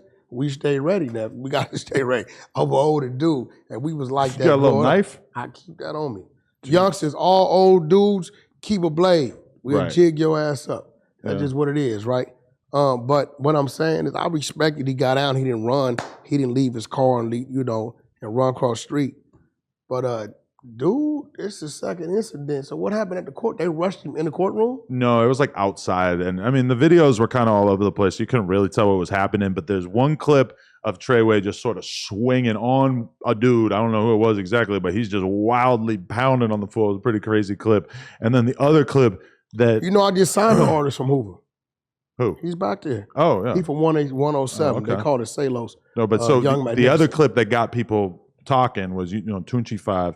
He basically was... There's a clip of him sort of like being held back by a couple of people. I've seen that. And it's kind of like... By the chick? I think Treyway was like driving away or some shit. And you could see that he's mad as fuck, but he's also being filmed. So he's kind of like holding it in, and people are trying to act like It he was was a chick scared or trying to some push shit. him back To now. me, it was pretty obvious that actually he was just pissed off because he knew he couldn't. Now this he is he why was I showing fault self-restraint. Treyway. Right. This is why I fault him or his manager. Has he dropped some music? In recent memory, There's I don't too know. much shit going on for him not to drop no music, bro. Right. What's going on with him though? You got Static still? I don't know him. Right. But he's I've never known. He had this thing going on saying that I blocked the deal or something. yeah, you blocked him from getting I called, signed. What's listen, up? I got him and his manager on the phone. I called the label. I said, yo, who are these people? What they talking about? Right. He said it, such and such, such. The Treyway dude said it. His manager's like some white dude or some shit from like Oxnard or something, right? And they like, no, we know your manager. He called in and said he was gonna send some music and send numbers. That was it. Wack knew nothing about it. Mm-hmm. Now, he said we did tell Wack. Wack is our guy on the West Coast. But I don't know nothing to do with music. I don't know nothing about the dude. So it's nothing personal. Bro, you got a Hoover that work for you that's with great friends. Mm-hmm. I have nothing against Hoover. I don't know this But dude. you could dislike an individual Hoover, right? But I don't know him to dislike him. Right. I can't tell you anything about him. But I thought the issue was just him having the 6K at the end of his name. No, I told him at the time, the guy called and said, would I help manage him? And I'm like, well, give me his Spotify. So when I looked at the name, Treyway 6, when I saw Treyway, I'm thinking New York. Right. Treyway 6. And I called, I said, yo, what does his name mean? He like, well, Treyway's from A. Trey Hoover. I said, he's from LA? He like, yeah. I said, so 6K means, oh, he means he's Right. dissing Rolling 60s, Mm-hmm. right? You know, I said, nah, I can't be a part of that. Right. You know what I mean? I got people over there that, you know, even outside of me and Big U's differences, I still got people over there that I got a lot of respect for. Right. You know what I mean? You know, One Shot, S-Mac, you know what I mean? So I couldn't, actually I sent it to S-Mac to see if he knew about him.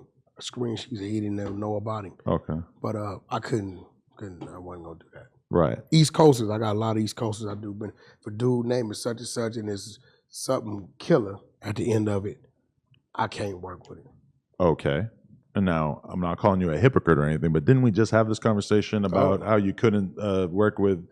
I You would weren't have going to to build let this street dude. politics get in the way of Now, you if he doing called- business If he called to do a song with with my artist, Blueface I'm not blocking that. Okay. They wanted me to come in, and sign a him. total stranger that got nothing going on, sign and build this dude. Yeah. I'm not doing that. Yeah. Because that's like the same thing with me, really. Like I could interview a dude who's got 6K at the end of his name, but if that's my artist, all of a sudden I'm like really like that would be Yeah, viewed I very wasn't differently. doing Yeah. it. I wasn't doing that. Right. There's this whole thing with Swifty Blue came out, said that he wouldn't sign to a black guy. He was only fucking with the Mexican labels. Isn't that funny? How you feel about that? No, let's rewind it. When Wack100 was on Clubhouse, and I said I would not sign a Mexican that was a Southsider, Right. a Sureño, they crucified me, said I was racist, all this other shit. As you know, I have 2 Mexican artists named Coyote. Mm-hmm. They're just not gang members. Right. So now you got Swifty Blue, he's a Southsider, right? Yeah. And he says he wouldn't sign to a black, I'm pretty sure he means an indie company, right? Well, he really said he wouldn't sign to any race besides his own. Okay, great. Okay, so is there something wrong with him feeling that way? I think a lot of people were offended by it. And Why? at first I didn't understand why, but the best argument that I heard was hip hop is a black art form created by black people. Biggest figureheads in the game are black, basically. So therefore, if you're a Mexican guy, you should pay respect to what is a black art form, and you shouldn't say something like that. That's the main argument that I heard people Fuck say. all that. It's about what this man is comfortable with. I don't think he said anything wrong. Right. Personally, if that's what he's if he would be uncomfortable up under a black label or whatever label, right? And there's Mexican labels, there's Latin labels out there, big ones. Right. A lot of them in Puerto Rico and the DR and stuff like that. That man should do business with where he's comfortable at, bro. Right. I mean, if he said that he only wanted to date Mexican girls, What's wrong with that? it's your pleasure. Whatever the fuck you want to do. If you told me I could never date a white woman, I don't give a fuck. It's your business. For me? Yeah. Oh, I would never date a white woman. Well, Petrified. That seems fair to me. I mean, you are married also. No, bro, listen. But if you weren't. When I grew up, I watched a lot of these fucked up movies. Okay. Like Rosewood, Mississippi Burning. You think she would accuse shit you? Like that, and it brainwashed me. Like I always thought she would say, "Oh, he did this," because that's what I saw in the movies. I had a block. I've never had an interest or for a white woman, like because of that. These movies, I swear. You know what I mean? And not that anything's wrong with them, not that they're not beautiful white women out here, white women in the world. Right. It was that was the block. It is interesting though how like we'll let people of color say these things, but a white person could never say any of this stuff. Why not? If a white person said, "I'll only date within the white race," you would think they were a fucking Klansman, right? What's wrong with that? Why you think they just did Roe versus Wade? That's an abortion thing. What do you say? Where you think it's coming from? Why you think they're making it illegal? A lot of conservatives believe it's murder. Nah, let me tell you why. 60% of the abortions is being done by Caucasian women. Then you have Caucasian women having sex and babies by black men, which makes that baby black, right? So when they're looking at the increase and decrease, right, of population when it comes to race, right, there's a gain and there's a loss on one side. This has nothing to do with what they're saying. This has everything to do with the population, right, increase of the Caucasians. So you think the Republicans all believe that by outlawing abortion or making it hard to get an abortion that you will make less black babies? They're forcing those white women to have those babies. If 60% of them abortions are white women on white children, and then you got the white women, another larger percentage, having babies by black men. Those are black children. So do you think that the Republicans... A Negro have a baby by a white woman, that's a black child. If a conservative says that they disagree with abortion just because they think that it's murder... They're not going to say that. You don't think that that's a fair... That's cap. I believe that they think that. That's I'm pro-choice, but I believe that they think that. Do you think that the Caucasian race and the powers that be wants the numbers to flip-flop of what they are today? When it comes to how many white people are in this world versus how many black people in this world? I think you're maybe exaggerating how coordinated the Caucasian race is. I don't think that they have like coordinated They've been goals. coordinated all their goddamn life. Slavery was coordinated. What are you talking about, bro? Well, that's kind of a more specific Prisons, thing. laws, dropping the drugs and the guns in the predominantly black and Hispanic communities. What do you mean? They've been coordinating all their life. Right. What are you talking about? I just think you should probably believe the conservatives when they say why they are against abortion. See, y'all wanted us to believe a lot of shit. When we did believe it, you used it against us. It just seems like a big leap to think that they're all lying. There's not a big leap. Part it's of a reality. Conspiracy. Pull up the numbers in your free time of abortions by race.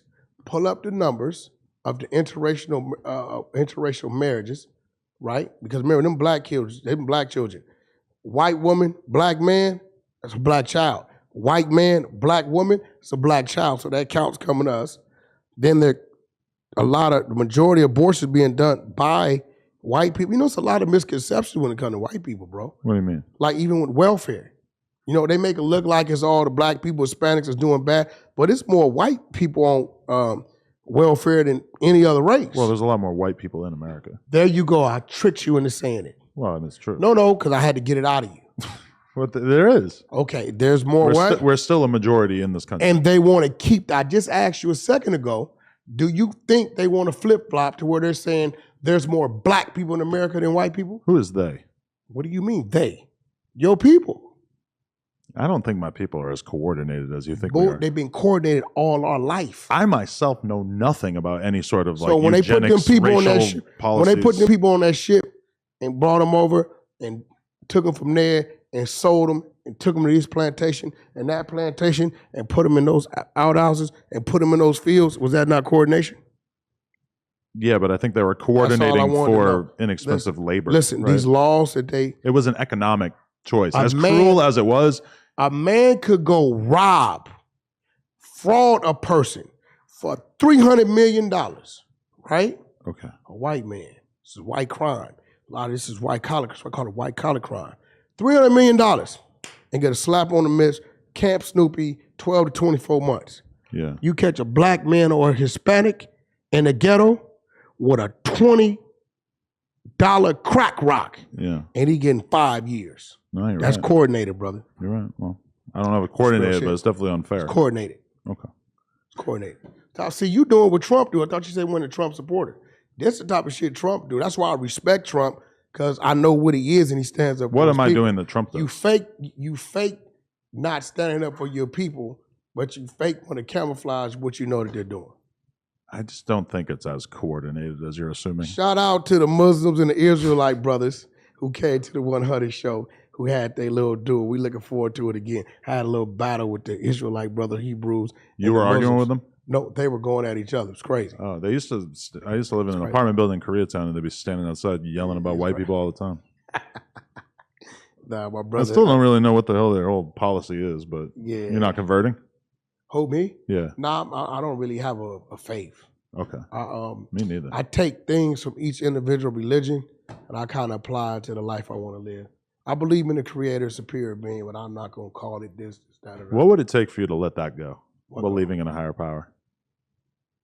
I don't think none could. Is it scary to think that there might just be no point to all this? Something had to be responsible for it. How it got started, I don't know, but I don't believe in the theory of evolution. I don't believe in that. Why not? Nah, I don't believe we were. Maybe y'all might have been apes or monkeys. I don't think. But do you just not like the idea of it, or do you actually think it's wrong? Well, apes and monkeys are still here. If Yeah. we evolved, why are they still here?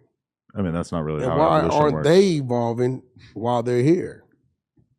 It takes millions of years. Okay, well, whatever that's defined as. All right, I'm going to leave this one alone. Yeah. Okay.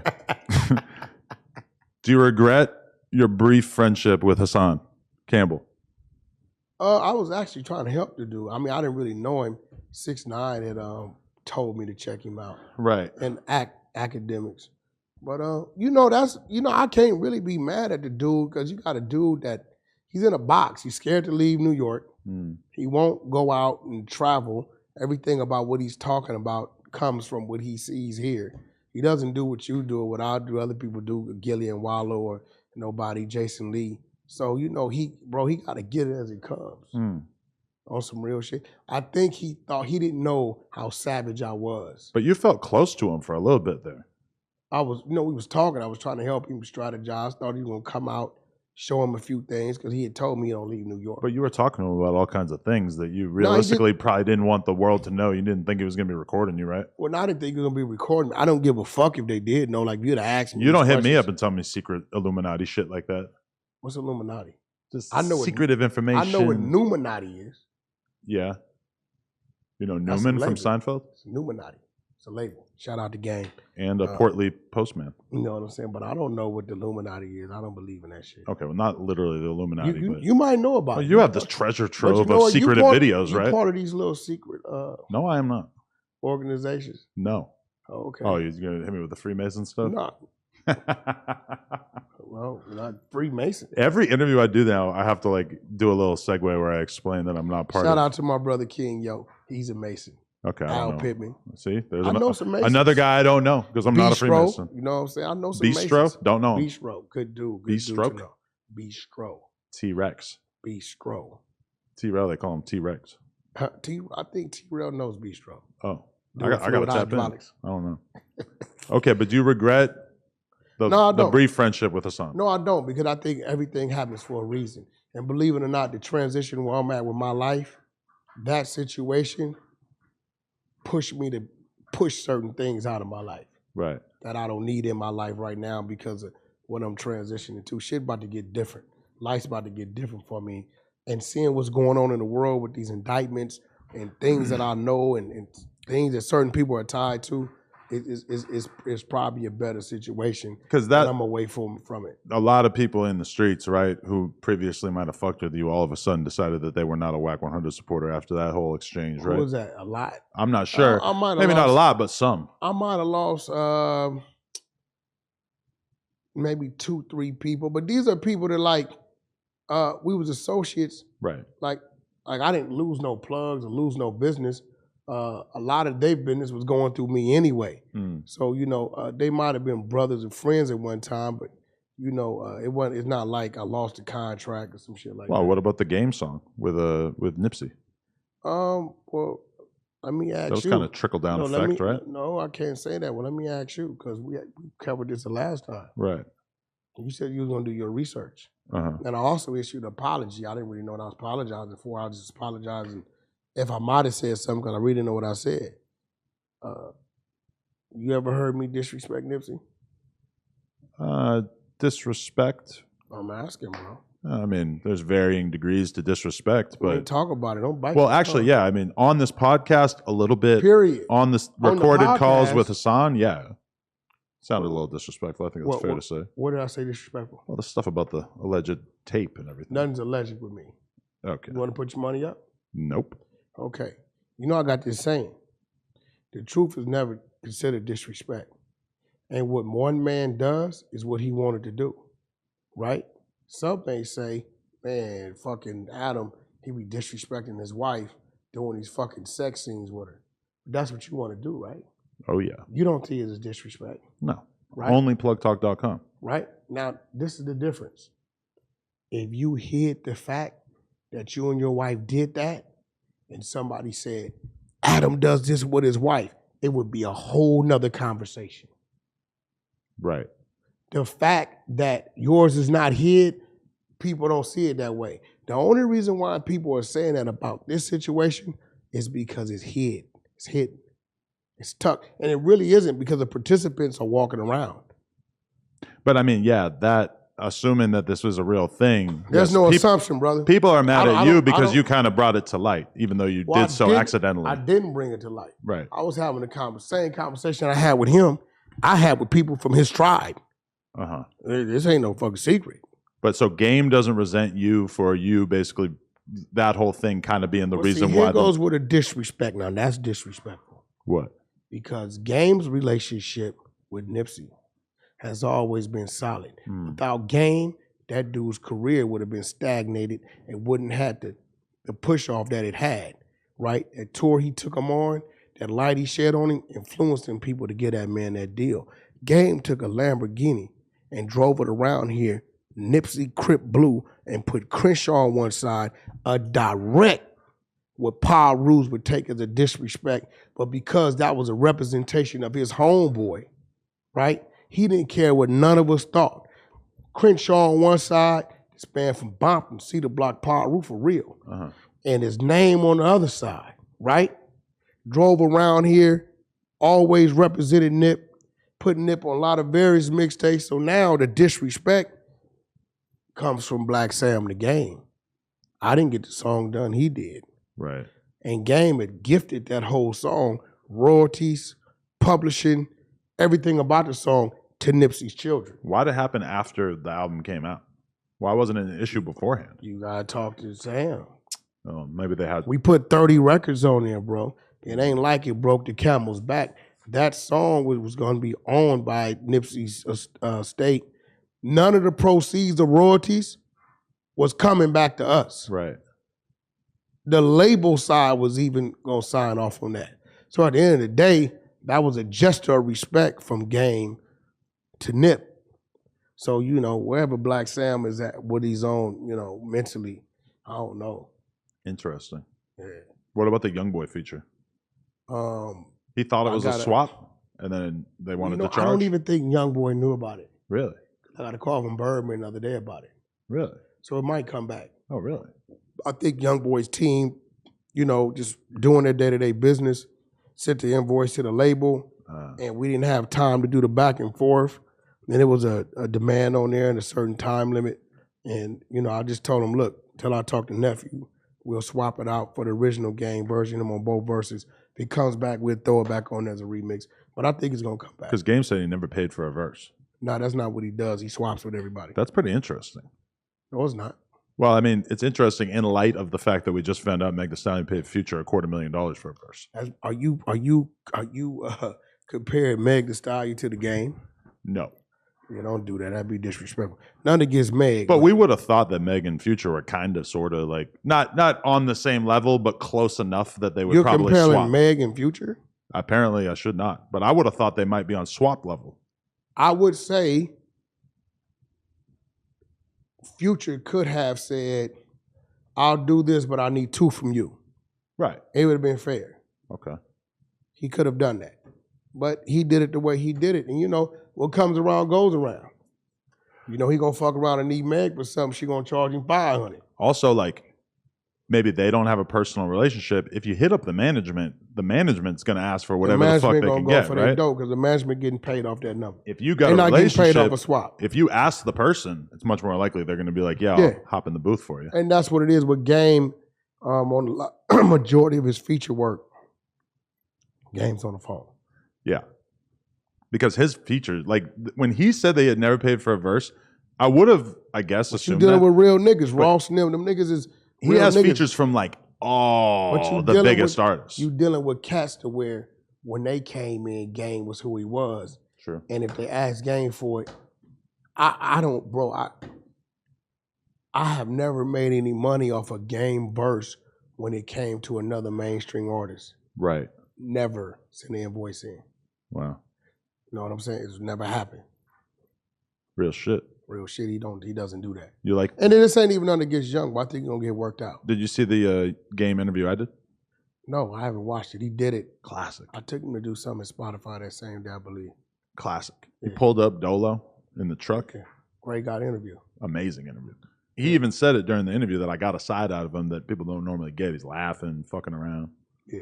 He's usually a little bit more serious. You know, Game, it's like 3 to 5 different people to him. Right. You got JCI, you know what I mean? Right. That's the ladies' man. The Game, that's the artist, you know what I mean? That's the creator. Right. You know, you got the son, you got the dad, you got the homeboy, which is some power shit, then you got the friend.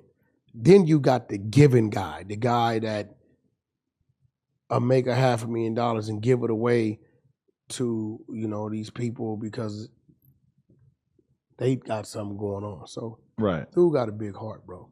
Definitely. Say what they want, he got a big heart. What do you think about Jay Prince putting out the statement about Carl Crawford and how he feels like he was been smeared in this whole Meg Thee Stallion thing and how Roc Nation has really done him dirty and everything? Jay Prince put something out on Carl Crawford. That's a dude from like 1501 or whatever the company is. The guy who originally signed Meg Thee Stallion. I respect that guy. He put up like $2 million, bro, to break her. Right. Because this is a scenario that anybody who's in the business of signing artists could kind of imagine, I'm in agreement with, if that's what Jay Prince is standing behind, I've always been in agreement with Carl Crawford. Right. He put a lot of work in. You know, where was these people when she was nobody, when there's no studio time, when he was paying for the glam up, when he was all this flying around, the meet and greets, right. sending her to certain places where they were nobody, hoping to run into somebody. So, you know, that's where the loyalty kicks in at. Right. Where are you at with True Car right now? True is in there finishing up his EP. I got 2 other artists, Creep the Guaffian and my man, he's from Ontario, and our man Young Magnificent. He from 107 Hoover, as they call it, but so Salos. He put out the statement at a certain point, basically calling you out for not putting his album out. He was pissed off. Yeah. You guys talk about it? You got past that? What's going on? Well, it's nothing to talk about because I'm going to put it out when his actions tell me to put it out. Okay. Go check his Instagram. Go check his movement. Uh-huh. Week 2, 3 weeks going by, you ain't working yourself. You know how that is. You feel like he hasn't built enough of a buzz to put out an album? Bro, he got to work himself. That doesn't cost him any money. For me to spend money, you got to do the things that don't cost you no money. Uh-huh. He'd be all right, though. He'll come around. Well, what was the conversation like between you guys? It was just a regular conversation. You know, my artists get mad, they get heated.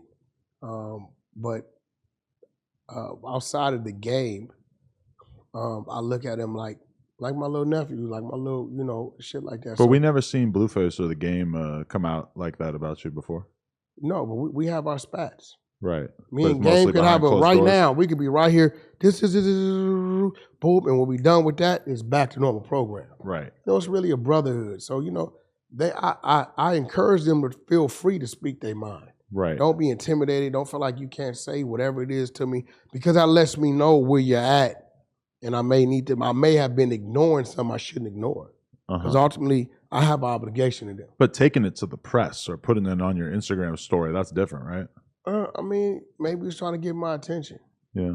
And maybe he understands social media. Maybe that's his version of getting hot. I'm not mad at it. I love them to death. Right. Respect. What did you think of Erica Banks at the high school throwing her ass back for the students? I think that she was out of line. You thought that was a little much? I don't think it was intentional. I think she got caught up in the moment, though. Right. But you got to know where you at. You at a high school, it's minors. Right. You know what I'm saying? If that had been Chris Brown, pulled his fucking pants up and did a freaky move, yeah, they'd have crucified him. for sure. No, I don't think they should.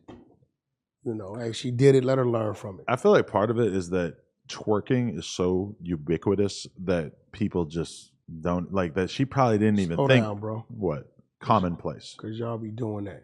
Okay. What the fuck is ubiquitous? Whatever you just said mean. It's everywhere. Okay. People twerking. I don't have conversations about words I don't know. You could turn on an old Navy commercial and you're going to see some twerking. That's how y'all tricked us back in the day. Saying shit that sounded good and they like, yeah, and they signed it and it was over with. It's kind of like an unnecessarily big word in that context, too. you tried to do that on purpose, but it's cool. But what you did, it backfired on you because now I know what it means. Now we're talking about it. Now I know what it means. Right. Yeah. All the linguists out there are hyped. Like Adam throwing in some bigger words. But there's twerking everywhere. Yeah. People don't think of it as sexual. Yeah, but it is when you're in a certain setting. Now, if that would have been a 17-year-old girl, 16-year-old girl doing that, wouldn't have been no problem. But because it's her and she's an adult and you're in there with minors, that's the problem. Yeah.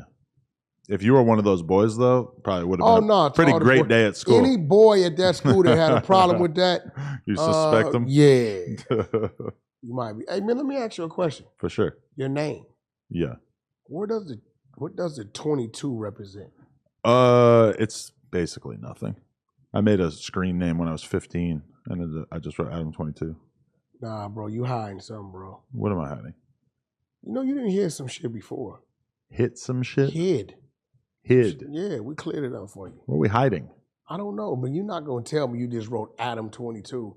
Why you didn't write Adam 21 or 1 Adam 12? Sometimes I ask myself why you didn't write 1 Adam 12? I don't know. You're a white dude. That's some police shit. I actually I typed 2, and then I thought about it for a second, and I'm like, I don't want to be Adam 2. I'm 2. And then it just kind of... Straight like that. That's it. That was it. Yeah. All right. Anybody ever asked you that?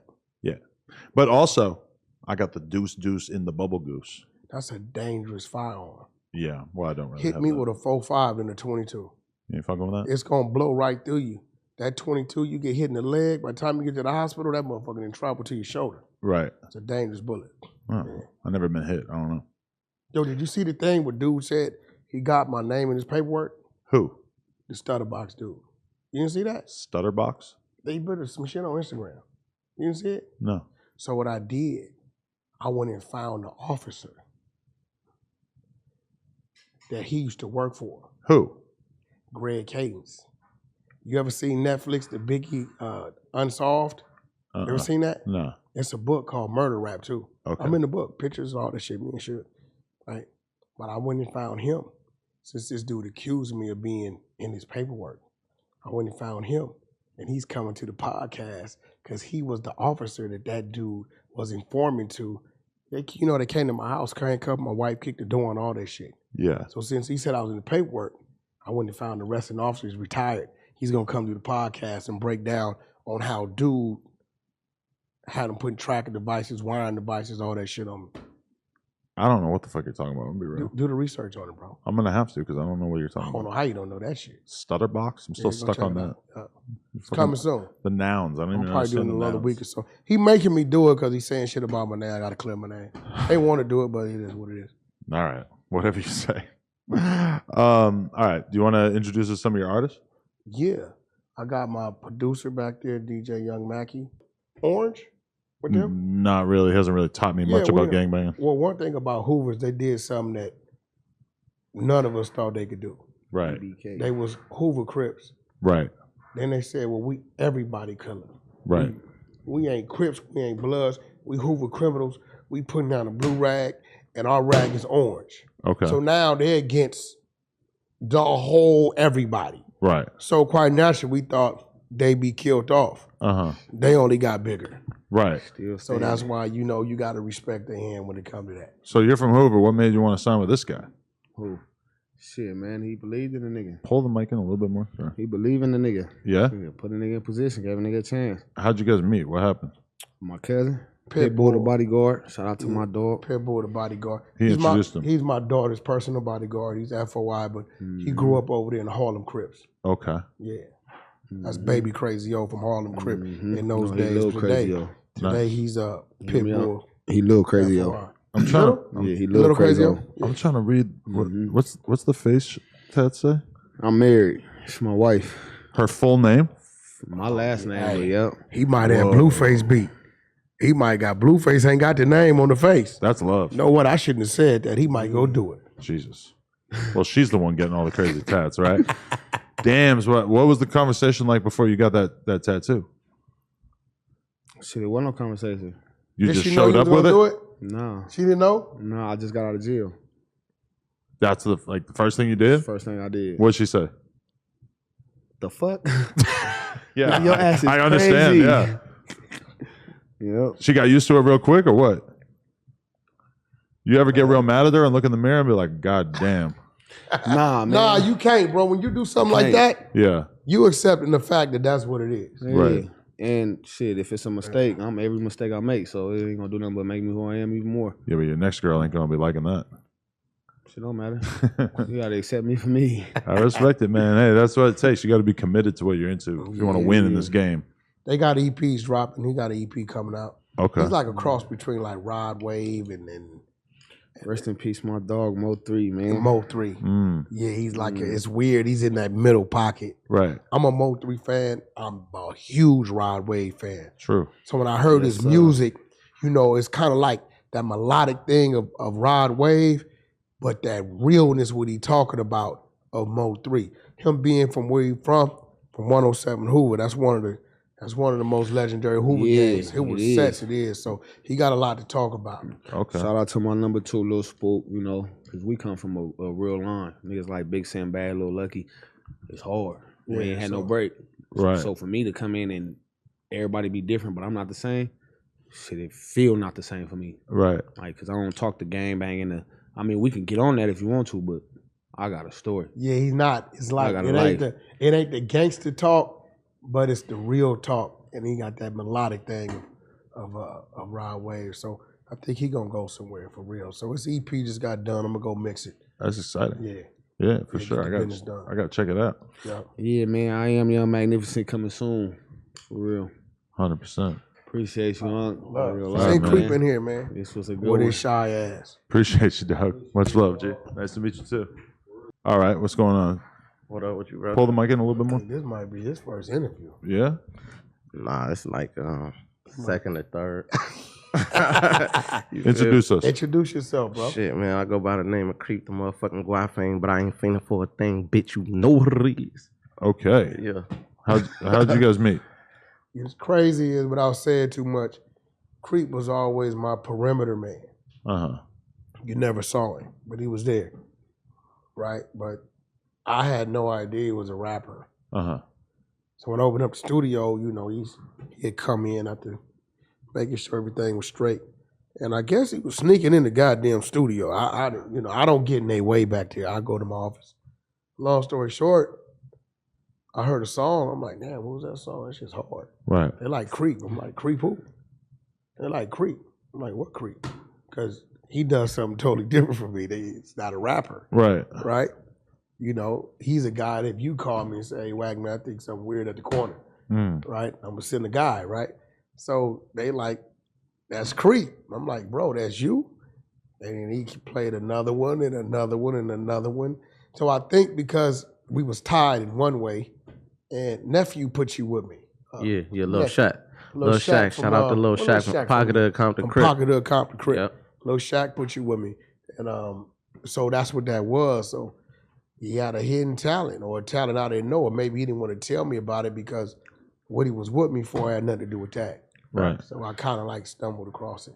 Okay. Nah, it really was that I just felt like everything is in due time, and you feel me? And I know dude be having a lot of people around him that's just trying to capitalize off the opportunity. You feel me? So I was trying to establish like that real relationship and let them know I'm here to fuck with you just off the strength. You feel me? Like not for what you can do for me or who you are. You feel me? My boy put me with me. He told me you was good people. So I just wanted to build off of that before it was like, hey, dude, I do music. You feel me? So yeah, but so it worked out. we put.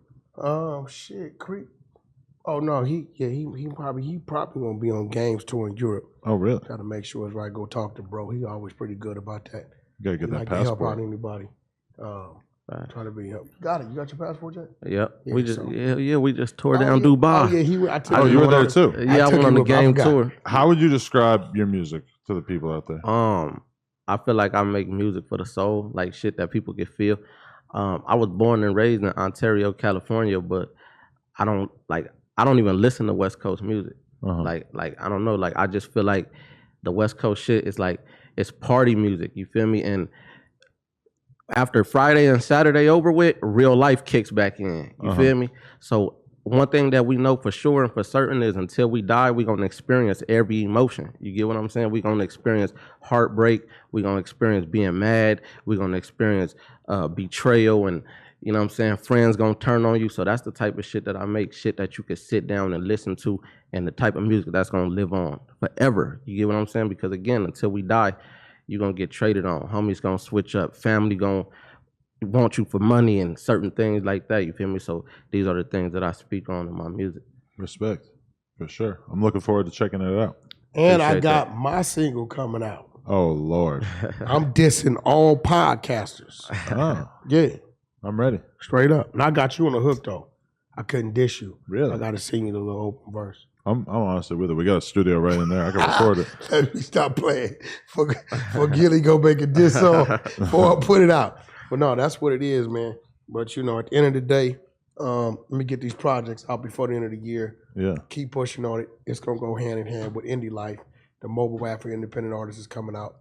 And you know, just keep pecking at it. You know how this rap gang go, bro. You get one going, they get hot. You look up, you're like, oh shit, I remember Wack brought that too. Right. Yeah, bring him back. But this is how I go. Right. Now, if he ain't had to let you sit here, the interview was with me, and I asked Pro as a favor, so I don't care where you get to, Drake status, whoever status, respect the fact that this man call on you, respect me, and make sure you pull up for him. Love, I I'll never appreciate go it. Hollywood on it. I actually want you to slide through to come down for a listening session whenever you get some time. Yeah, we put it together. He just right around the corner. Let's check it out. Yep. Let's do it. Appreciate you, man. Nice meeting you. So listen, AD, I talked to AD. Yeah. I want to do like a type of a label situation with no jumper. Oh But I boy. won't let AD to run it. I got no artists. Yo, you don't need them. We go get them. You're gonna find the artist? Yeah, think about it. Where all the new artists beg to go to? No jump. Vlad. No jump. Jump. You know what I'm saying? So we can put together like these compilation tapes with these new artists coming up, utilize our platform to cross them, go call Ghazi, somebody up, get our distro going. Something else you have up, start a No Jumper playlist if you don't already have one. Let's talk about it. Let's get that going. Because AD and House Phone are gonna do a mixtape together. That's gonna be the first No Jumper Records release in many There you years. go. I talked to Nephew last week. I told him I want to help guide him do it, support it, and then you and him do the thing. Okay. Yeah. Let's talk. Oh, love. For sure. I have a person that I'd like to bring in. Bring him in. Okay. Uh-oh, here we go. Let me hit him with the FaceTime. Bring him in. Uh-oh. Let's see what we got. What we got? We got the Mexican black dude. Let's see. Huh? Bring on. Is it Flakko? In all its glory. Look at him. Who is this dude right here? I ain't never seen him. Introducing. You who? I'm Poetic Flakko. Oh, you that dude? Yeah. Fuck, sit your ass down. Pull that What's up, mic man? in.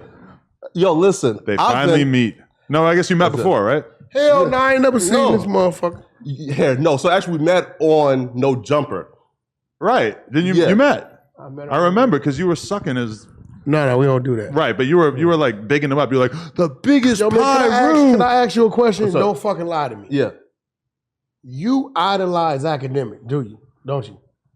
that's my guy. Yeah, You act like him. You talk like him. yeah. I've heard that before. You heard that shit? You Over see and that? over and over in the Oh comments. yeah, for real though. So I can tell. No, right. So listen, right. So the thing is this though.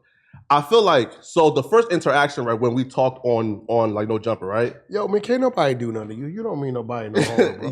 Listen, bro, I've been trying to tell people, man, I'm harmless. Like, I don't even mean to even. Yeah, but you in LA, you be doing slick shit. He been lining you up, sending you clips to put up, and I know whoever put the clip up got to put the tag so they know where it come from. We're going to end this narrative right now. What he be doing?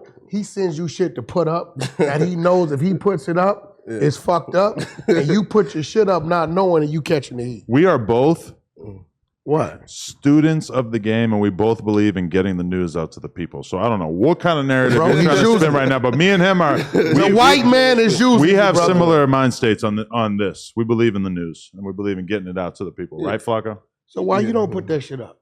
Why you got him putting his stamp I on? don't update the Instagram that much. It's mostly the I'm trying to tell team. you know what you need to do? What? Come up with one that's your shit when it's you, and one is your shit and his shit when it's your shit. That way, it's like Flacco 22. Oh, yeah. That man. way when people like, yo, Adam sent me Adam that shit. Poetic. I don't know There if you he's go. ready to take my last name.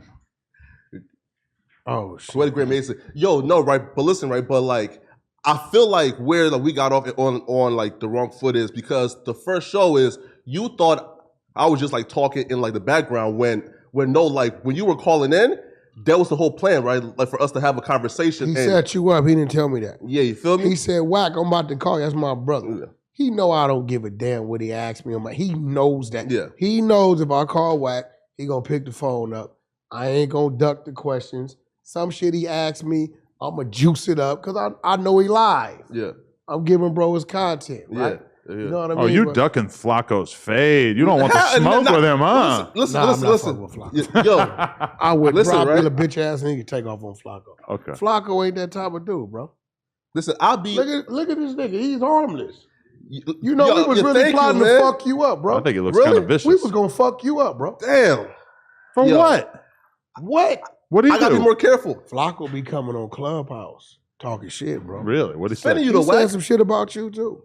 When? He said, yo, if y'all think I'm over there on No Jumper just to be on No Jumper, I'm going to get that white boy out the way and make y'all proud. He said I'm that shit. Flacco. You didn't say that in M&S room? No, I ain't say that, man. Come on now. Money never stopped game. My little nigga M&S, he said that in M&S room, bro. Snakes in the grass. Yo, listen though. Speaking of Clubhouse, right? Wack, like, I've gotten kicked out of Clubhouse for being up until like 5 a.m. defending Wack100, right? So right? Dude, why you don't never cut in my float up? I tried, but like, I never like get brought up We because got like, you. you We know. got you. I'm going to send you a request today. Hey, yo, Wack, can I please get the 100 and ENT badge? Like, I'll I do got whatever you. it takes. I'm going to have my man 2P send that shit to you. We got you. You better Send me the get your picture. V-Bucks up. Yo, Huh? yeah, call You me, gotta get man. your V-Bucks Hey, up. did you hear when we had him on Yeah. they was trying to get him. Me and Adam Rick. said he Hey, would me never and come Rick, back after that. me and Rick wouldn't let him get him though. I had to let him ask they shit. We was blocking all. He ain't never been in the hot seat on Clubhouse. Yeah. Academics ass. His ass went into the LGBTQ room and went at it with the dude Ion. Academics did? Hey, Yo, he went Why? at it with Ion. What was he arguing with him about? Ion said you broke and you couldn't pay for Gay, the, all type of you shit. couldn't pay for the rooms Hotel. at the hotel. Your credit card was all kind of crazy. Yeah. He got a hold of the girls that Academics had with him at the hotel and had him on the floor, bro. So I'm in there defending him, but there's only so much I can say. So Act came in Well, what there. were the girls saying?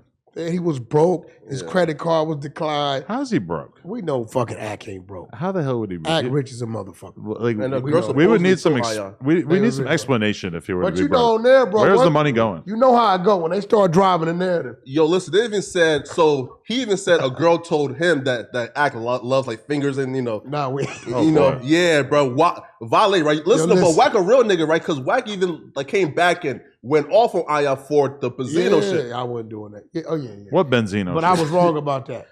Man, I seen Benzino in the sauna with a fitted. What? He had a fitted on in the sauna. But look, I defended I Benzino, fuck with Benzino. I like him. but Benzino was doing some funny shit. I didn't know. The sauna thing? No, my little homegirl, she sent me the videos. Oh, all right. I just didn't put it out. Okay. Yeah, Benzino using vibrator. We ain't supposed to do that. That's What for the- women. Damn. I don't Damn, I'm I not ain't gonna know get that, into bro. that. I think Flacco might have a think I'm vibrator lying? on. I don't know. No, I listen. don't care. Whatever Nah, I he don't wants think to you're do. lying. You want us to show it on your show? No, I don't want to. Damn. I don't want to see No, I gotta speak Benzino's on it asshole because for it- any Damn. reason. Because I went at Ion about it because I'm protecting bro, and that bro pissed me off. I'm like, bro, if you was into that kind of shit, why didn't you tell me that? Because I'm defending him like I'm going to war for him. And then my little homegirl like, yo, he just left me 2 days ago. Boom. And sends me this shit. Right. With the young purple joint. Uh-huh. I called him. Hey, bro, what's up with this shit? You really like that? That's cool if you are, but you could have told me so I ain't looking crazy, but I had to apologize. So when you Close become your friends account with, over that. when you become friends with Wack100, you have to confess your homosexuality. Nah, bro, okay, listen. If they say, yo, Flacco stole my shit, Yeah. Okay. and I'm like, bro, ain't no motherfucking thief, bro. Mhm. He ain't gonna be stealing nothing. Yo, Flacco, what's up? Tell me if you stole the shit, bro. Yeah. Be like, Wack, I got that. So I know how to handle it. But don't let me go in there as if you just absolutely didn't do it. And then next thing you know, 2 days later, here come the footage of Flacco ass crawling out the window. With the shit. But I like how stealing something and being gay are being compared here. I don't care. Listen, I wouldn't give a shit about whoever's gay. Flacco is I don't give a fuck. If I trans, don't care. allegedly. Nah. I don't Trans. care. You trans? No, nah. No, I don't care. He on the swim team and Just everything. don't have me. I'm like, bro, what this dude talking about you gay and you doing this, that. And you like, nah, hell nah, this, that. And I run in there and defend you. Yeah. And then a couple Wack is days right later- though because Wack like whole stance was like you guys are now trying to like pick on straight men Yeah. with that gay shit. Yeah. Wack lost his account for that shit for like a week. a week. Really? Yeah, but defended Benzino and it Turns out Benzino be doing his little have fun shit. Let me with ask you that. this, Wack. This is the big, That's my partner, man. He pissed me the off. big man. topic, the most over-discussed topic on What? No Jumper is always just how Flacco should be moving in the streets. So you think He's Flacco not should a be worried? street dude. Right, but do you feel like Flacco's in danger? But Sometimes no, people this get is mad what- at him. No, bro. Gang culture, right, is what it is. Didn't some Southsiders come up here to holler at Flacco ass? There was a little bit Ain't of no little something bit, going on, 50, yeah. 50 of them, 100. right? 100 of them. That's serious shit. Flacco gotta know what the fuck he's saying and what he's not saying, bro. Like where this place is at, everybody comes here to interview. You 4 miles from Pacoima and Stop. and you 4 miles from the 110 freeway. Stop. Them essays Stop came, triangulating us. essays came from where they came from, right? So it's like him being from South Dakota, North Dakota. North Dakota. Some shit he's saying and posting. They beef with South Dakota. He has no idea what it is, but when they see it and they see his tag, boom, it's on with him. Okay. Flacco gonna be at a gas station somewhere, bro. I'm trying to tell you. Oh, come on. Hey, listen, stop setting him up, bro. Nah, man. No. Right? I'm trying to tell you some real shit. Didn't Nephew have a conversation with you? Yeah. Right? Nephew had a We're kind conversation of with you. reluctant to dig back into this Yeah, topic. yeah, Let's yeah. just leave it alone. Nah, why you leaving it alone? Because your ass setting him up. Nah, It's nah. just- You trying to set the brother up to be lynched by the brothers. No, it already happened. It's Yeah. over. Let's just leave it in the past. Whatever. I don't even know why I fucking even came close to bringing it up. Is he getting touchy? No, we're just I've never trying seen to him move get on. You know. Is he getting red in the face? Question for you though, Wack. Huh? Question though. So Good you brought transition. a lot of attention, like the Clubhouse. Do you think like you are owed some portion of Clubhouse, like a percentage of it? Nah, because when I came in the Clubhouse, I didn't come in there with the understanding it was going to pay me any money. I developed some great relationships. Shout out to Crystal, as she oversees my account. What I'm doing is I'm designing my own app that's like similar to Clubhouse, but where people could actually make money. Oh. You know wait, what just, wait. We know what just popped in Yeah. my head though. Is there anyone calling it Blubhouse? What else? What? Blubhouse. Oh man. I Like, don't know. Oh, no? They have the Blood House. Oh, okay. Shout out to the Clubhouse. homies. But I'm at saying, East like, Coast. if you were a They real had blood, you might want to turn Yeah. it to Blubhouse. 30 and you know. But then they're gonna think it's just a house full of Huh? fat people with blubber. You know. Nah. Gotti and everybody, they got the Blood House. But nah. Yo, speaking of fat, yo, Wack, I seen an old picture. Yo, you were cockback diesel. How did you get to that point? prison, motherfucker, doing time. How do I get to that point? Prison. No, you know what? No, listen. Yeah. I could see it. You know what? If we put you with the right trainer, Yeah. You can slim down and turn that into that. You can. It's gonna take. You were like, the arms were like 70 It's inches. gonna take that. Okay, I had 23 and a half inches. He knocked out Stitches. Yo, I seen that. Yo, for Stitches is like 6'4". How did you? That's a big old white dude. That's the biggest guy you ever Shout knocked out out? to Stitches though. I fuck with Stitches. Biggest guy you ever knocked out? Uh, Might have had a few in the box, huh? he up there in the top 2 or 3. Really? Wow. You know, a chin is a chin. Give a fuck how tall you are. You got that You know, homing device? A certain amount of pressure to that chin is lights out. Really? That's real shit. I would love to do So that now one day. listen, you know he probably the hottest dude on your show right now. Pause, but yeah, okay. Why you say pause? You think he's the hottest? Yeah, No, hottest. not looks. What you mean? No. So you gotta understand, bro. In my world, Yeah. we Right. say what we mean. There's no pause. Right. When I say Sorry. hottest, I mean he's the one that people is checking for right now. Right. But arguably, in terms of attractiveness, me and AD, I think we're I don't tied. know nothing about. You got to talk to Gina about I'm that. just saying. No, we're not asking Gina's Gotta talk opinion. to But And Gina said the sound man is on her radar. So I don't know. who's this? Bossa Nova? He's the sound man? I'm just saying, bro. I'm with it. Man. You know what I'm saying? But yo, man. So what's your show called? Monday the show. Monday show. Yo, Wack. You with Gina? Yeah, Yeah. me, Gina, and Almighty Sus Suspect. and Oh shit! All right. So I can always get to that show. yeah, let's have it. Yeah. You ain't gonna be stopping my shit. Why would I stop it? Your mean, you know, bro, your you be on some ratings bullshit. gold. You want a weekly Wack, show? come Let's do through it. Let's do anytime you business. want, Wack. I'm talking about Monday, Tuesday. Oh, Come yeah, through whatever check it you out. want, man. Gina, my girl, though. I fuck with Gina. She a hustler. I met Shout out to the Gina- doorbell. I met Gina at the Blue Girls house. Yeah, really? She was not a participant. Nigga, She was what? on the Gina media was team. in there in her thongs, nigga. Oh my God, this again. She was. All the girls was in there. Protect those birthday Gina's good pictures, name. so- Gina was Yeah, there. Bro, we working. got the footage. Yo, listen. This guy. Based on what I seen Gina post on Instagram, that's not too far off. Oh Lord. She had her thongs on, bro. Man. I'm telling you. She could do that if she wants to. Yeah, I bet. I bet. This is no jumper. You want to wear a Just mad thong? that Go she ain't right fucking ahead. with the white man. I don't. Oh, What? wait, question for you, right? So are you now here? So do you feel like vindicated now? Because you warned us about Chrisean Rock 5 months ago, 6 months ago. I'm not vindicated. I mean, I just told y'all what I see. Yeah. I still wish Nephew the best of luck. My concern is Blueface. I definitely want him to be happy. If he can find happiness there, I would hope it happens for him. But if he doesn't, I hope he's smart enough to focus on his career. What's bigger than Chrisean, was bigger than his baby mama, was bigger than himself, or those 2 children he has. Yeah. And that's what I would hope he puts in the forefront. Other than that, I got to ride with Nephew, whatever decision he makes, whether I like it or not. Stay further enough to where he got room to breathe, close enough to catch him if he slips and Would you falls. support them if they decided to have a kid?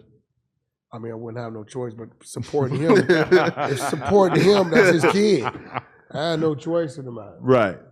You know, I don't got nothing. Only thing it's just toxic. It's like it's fucking business up, and I don't believe she can change Yeah, that seems like a safe bet. because she is who she is. Like it's not like she came in and she turned into something. She came in like that, He recruited her based on those attributes. that. But she She's- was wilding. and he liked that, or he wanted to do business with that. So it was like that's on him for thinking he could change something. Blueface could easily be dating a lot of hot, normal women who weren't going to want to fight with him every day and shit like that. I'm sure he's got a whole inbox full of different chicks he could be chilling with every night. He likes the smoke. He likes the craziness, I You guess. like it, I love it. Just keep it the fuck away from me. But do you think being on Shade Room moves records? Nah, It's just irrelevant. it ain't. It's nothing to It's- aspire it's- to. The increase in her notoriety is contributing to the decrease of what his career is. Well, in the case of the boxing match, literally. There you go. Mm. That still wasn't enough. How'd you feel seeing the Quando Rondo situation in West Hollywood the other day? I know, Quando always been good with me. I hate that it happened, but I tell a lot of people from out of town, bro, like, you can go to some of these cities and hide. Beverly Hills, Hollywood is the ghetto. It is. That's the ghetto. How is that the ghetto? Well, smash and grabs is happening on Rodeo. Right. Okay. All the clubs, the studios, all that is pretty much in Hollywood. You walk down Hollywood, Sunset, Melrose, Santa Monica Boulevard, right? You see tents, homelessness, right? It's the ghetto. We know it's there, what it's supposed to be, but the ghetto comes to these places. When they want to catch somebody, right? They know they ain't going to Inglewood, South Central, or Watts, Compton. They ain't going over there. Where you gonna catch the dudes coming from out of town? Hollywood, Beverly Hills, W Hotel, Waldorf Astoria. You know what I'm saying? Rodeo Drive. But this was an assassination attempt. Well, this is not just like, hey, give me that watch. Any gang member, if you're a gang member, it is a 24/7 job. Ain't no days off.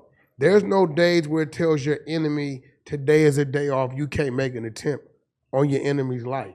So when you're doing certain things, saying certain things in music, throwing up certain gang signs or representing certain things, you got to understand what comes with that. You know what I mean? That's the stress of it, bro. You think that was the bad decision that might have sealed the whole deal? It could have been anything. You know, he claims what he claims. He says things, you know what I mean? You know, he's tied to certain situations. You know what I mean? You never know where it's coming from. But his life, it's 24/7. There ain't no days off. Right. There's no reason why. I mean, the saddest part about that situation, rest in peace to the young man that lost his life. Condolences to his family. The saddest part about that situation was there was no return fire. Oof, that's Too the much saddest gangster part. shit being talked about. Yeah, bro, we lost a life. Rest in peace to this individual. There was no return fire. But Wack, right? So like, thing is this though. So I think they said like because Quando, I guess didn't check in, you know, before certain things happen. Or okay, so let me just break it down. So a few years ago, there was, you know, some. You don't know if that man checked in. Yes, like a check in could happen with a text or a phone call. Check in could happen. Yo, bro, we just landed at Van Nuys or LAX. I'm finna go over here shopping, kick it with my girl. Gotcha. Pull up on me at the studio later. They know we here. But that's the theory people are running with. I don't think that had nothing to do with what he's Flacco's floating his I don't think conspiracy theory. that has nothing to do with the neighborhood he's associated with. But okay, I wanted to hear what was your general. What were you gonna say? No, right. So because a few years ago, you know, there were comments made by somebody who was higher up in his brotherhood, and they said that, you know, he didn't check in and he don't check in until something go bad. So I'm probably assuming. Oh, I remember. Yeah, this. but see, hold on. Yeah. So for you to recognize that clip, I know what you're talking about. You talking about the thing that was said on Breakfast Club and all that shit, right? Yeah. Right. For you to recognize that clip, there was also a clip after that that was done on that individual's podcast. Yeah. So it looked like they was on good terms. Yeah. And even if they wasn't on good terms, I don't believe that individual would have been behind that type of activity for that. And the crime the punishment didn't fit the crime. Let's be real. There's a bunch of, that's a good point, but there's a bunch of different things it could be, and for us to kind of sit around and try to guess at it. Bro, listen, bro. Not that. You in the streets, but listen, something happened to me down the street. It could have been this, it could have been that, it could have been this, it could have been that. It's what it is. The only thing that you could do is stay ready and prepare for it. Yeah. Somebody lost their life coming for his life. And the next person that's around him should take that into consideration. You know, get rid of some of those side chicks, some of them jury bills and all that shit, and put some people around you. That's real. Spread the money where it need to be. Yo, Flacco, what you got to say to Wack? Here, right? So I don't think that he's a part of it. I'm just talking about like him being protected in the city. You know, if possibly, you know, he had a tighter relationship with certain people, he probably would have been, you know. Well, I believe he has a tighter relationship, but what tends to happen is people move how they want to move. Because there's been times when we tell them, yo, bro, let us know when you're here because the city's hot. You know, what was going on 3 months ago when you was here, maybe totally different what's happening right now. Yeah. Last night, it could have just been that. That LAX is dangerous, bro. Homies work there. Homegirls work there. They see you walking through, they let us know. You know what I'm saying? These motherfucking chauffeurs you think you got. You know what I'm saying? They let us know. You know, we tip them well. These hotels you going to, the valet parking people, it's dangerous, bro. Man. So let us know when you coming through, and if we fuck with you, because depending on what's going on, we may want to meet you at LAX. If it's that type of party, we moving with you like that. Yeah. So it's unfortunate, but shit, Biggie Smalls got killed in Beverly Hills. What we talking about? Pop Smoke got murdered in the Hollywood Hills. What we talking about? That's what this is. Death Row office got shot up on Wilshire. You know what I mean? What we talking about? You gotta be smart. They ain't giving a fuck, bro. Yo, speaking of that, so I think there was a time where like where like people try to like put you against the Nation of Islam. Put me against it? No, I mean, I eat pepperoni pizza sometimes, but I'm not against the Nation of Islam. Shout out to Tony Muhammad, brother Pitbull. Yeah. Definitely not against the Nation of Islam. Yeah, but I think it was Jay Electronica, right? And who? Yeah, because I don't know where did that come from. Somebody said something. You was in like a Clubhouse room, and I think you was just having like a conversation, but because the brother who was from the Nation of Islam and he really couldn't articulate or like defend his points against you. Well, you know, because if you come in there thinking you dealing with Wack100, some crazy deranged gang member, you already at a disadvantage. Yeah. If you watch me enough, you will notice I turn into different people depending on what's in front of me. Yeah. You know what I'm saying? So we were just having a debate. And not, you know, I'm not a Muslim, I'm not a practicing Muslim, but I understand parts of their religion that's significant and means something to me and has had an effect on my life. So from time to time, I can have certain conversations. Yeah, but nah, shout out to the Nation of Islam.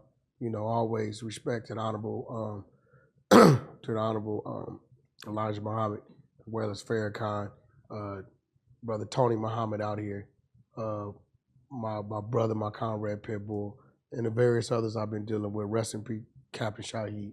I got a lot of history with those brothers, man. You know, they made an impact on the world we live in today, and we look forward to them still fighting for the people. Yo, listen, and last question on my end, what technique do you have to knock out two niggas? Because, yo, I seen that video, like those two white boys coming at you.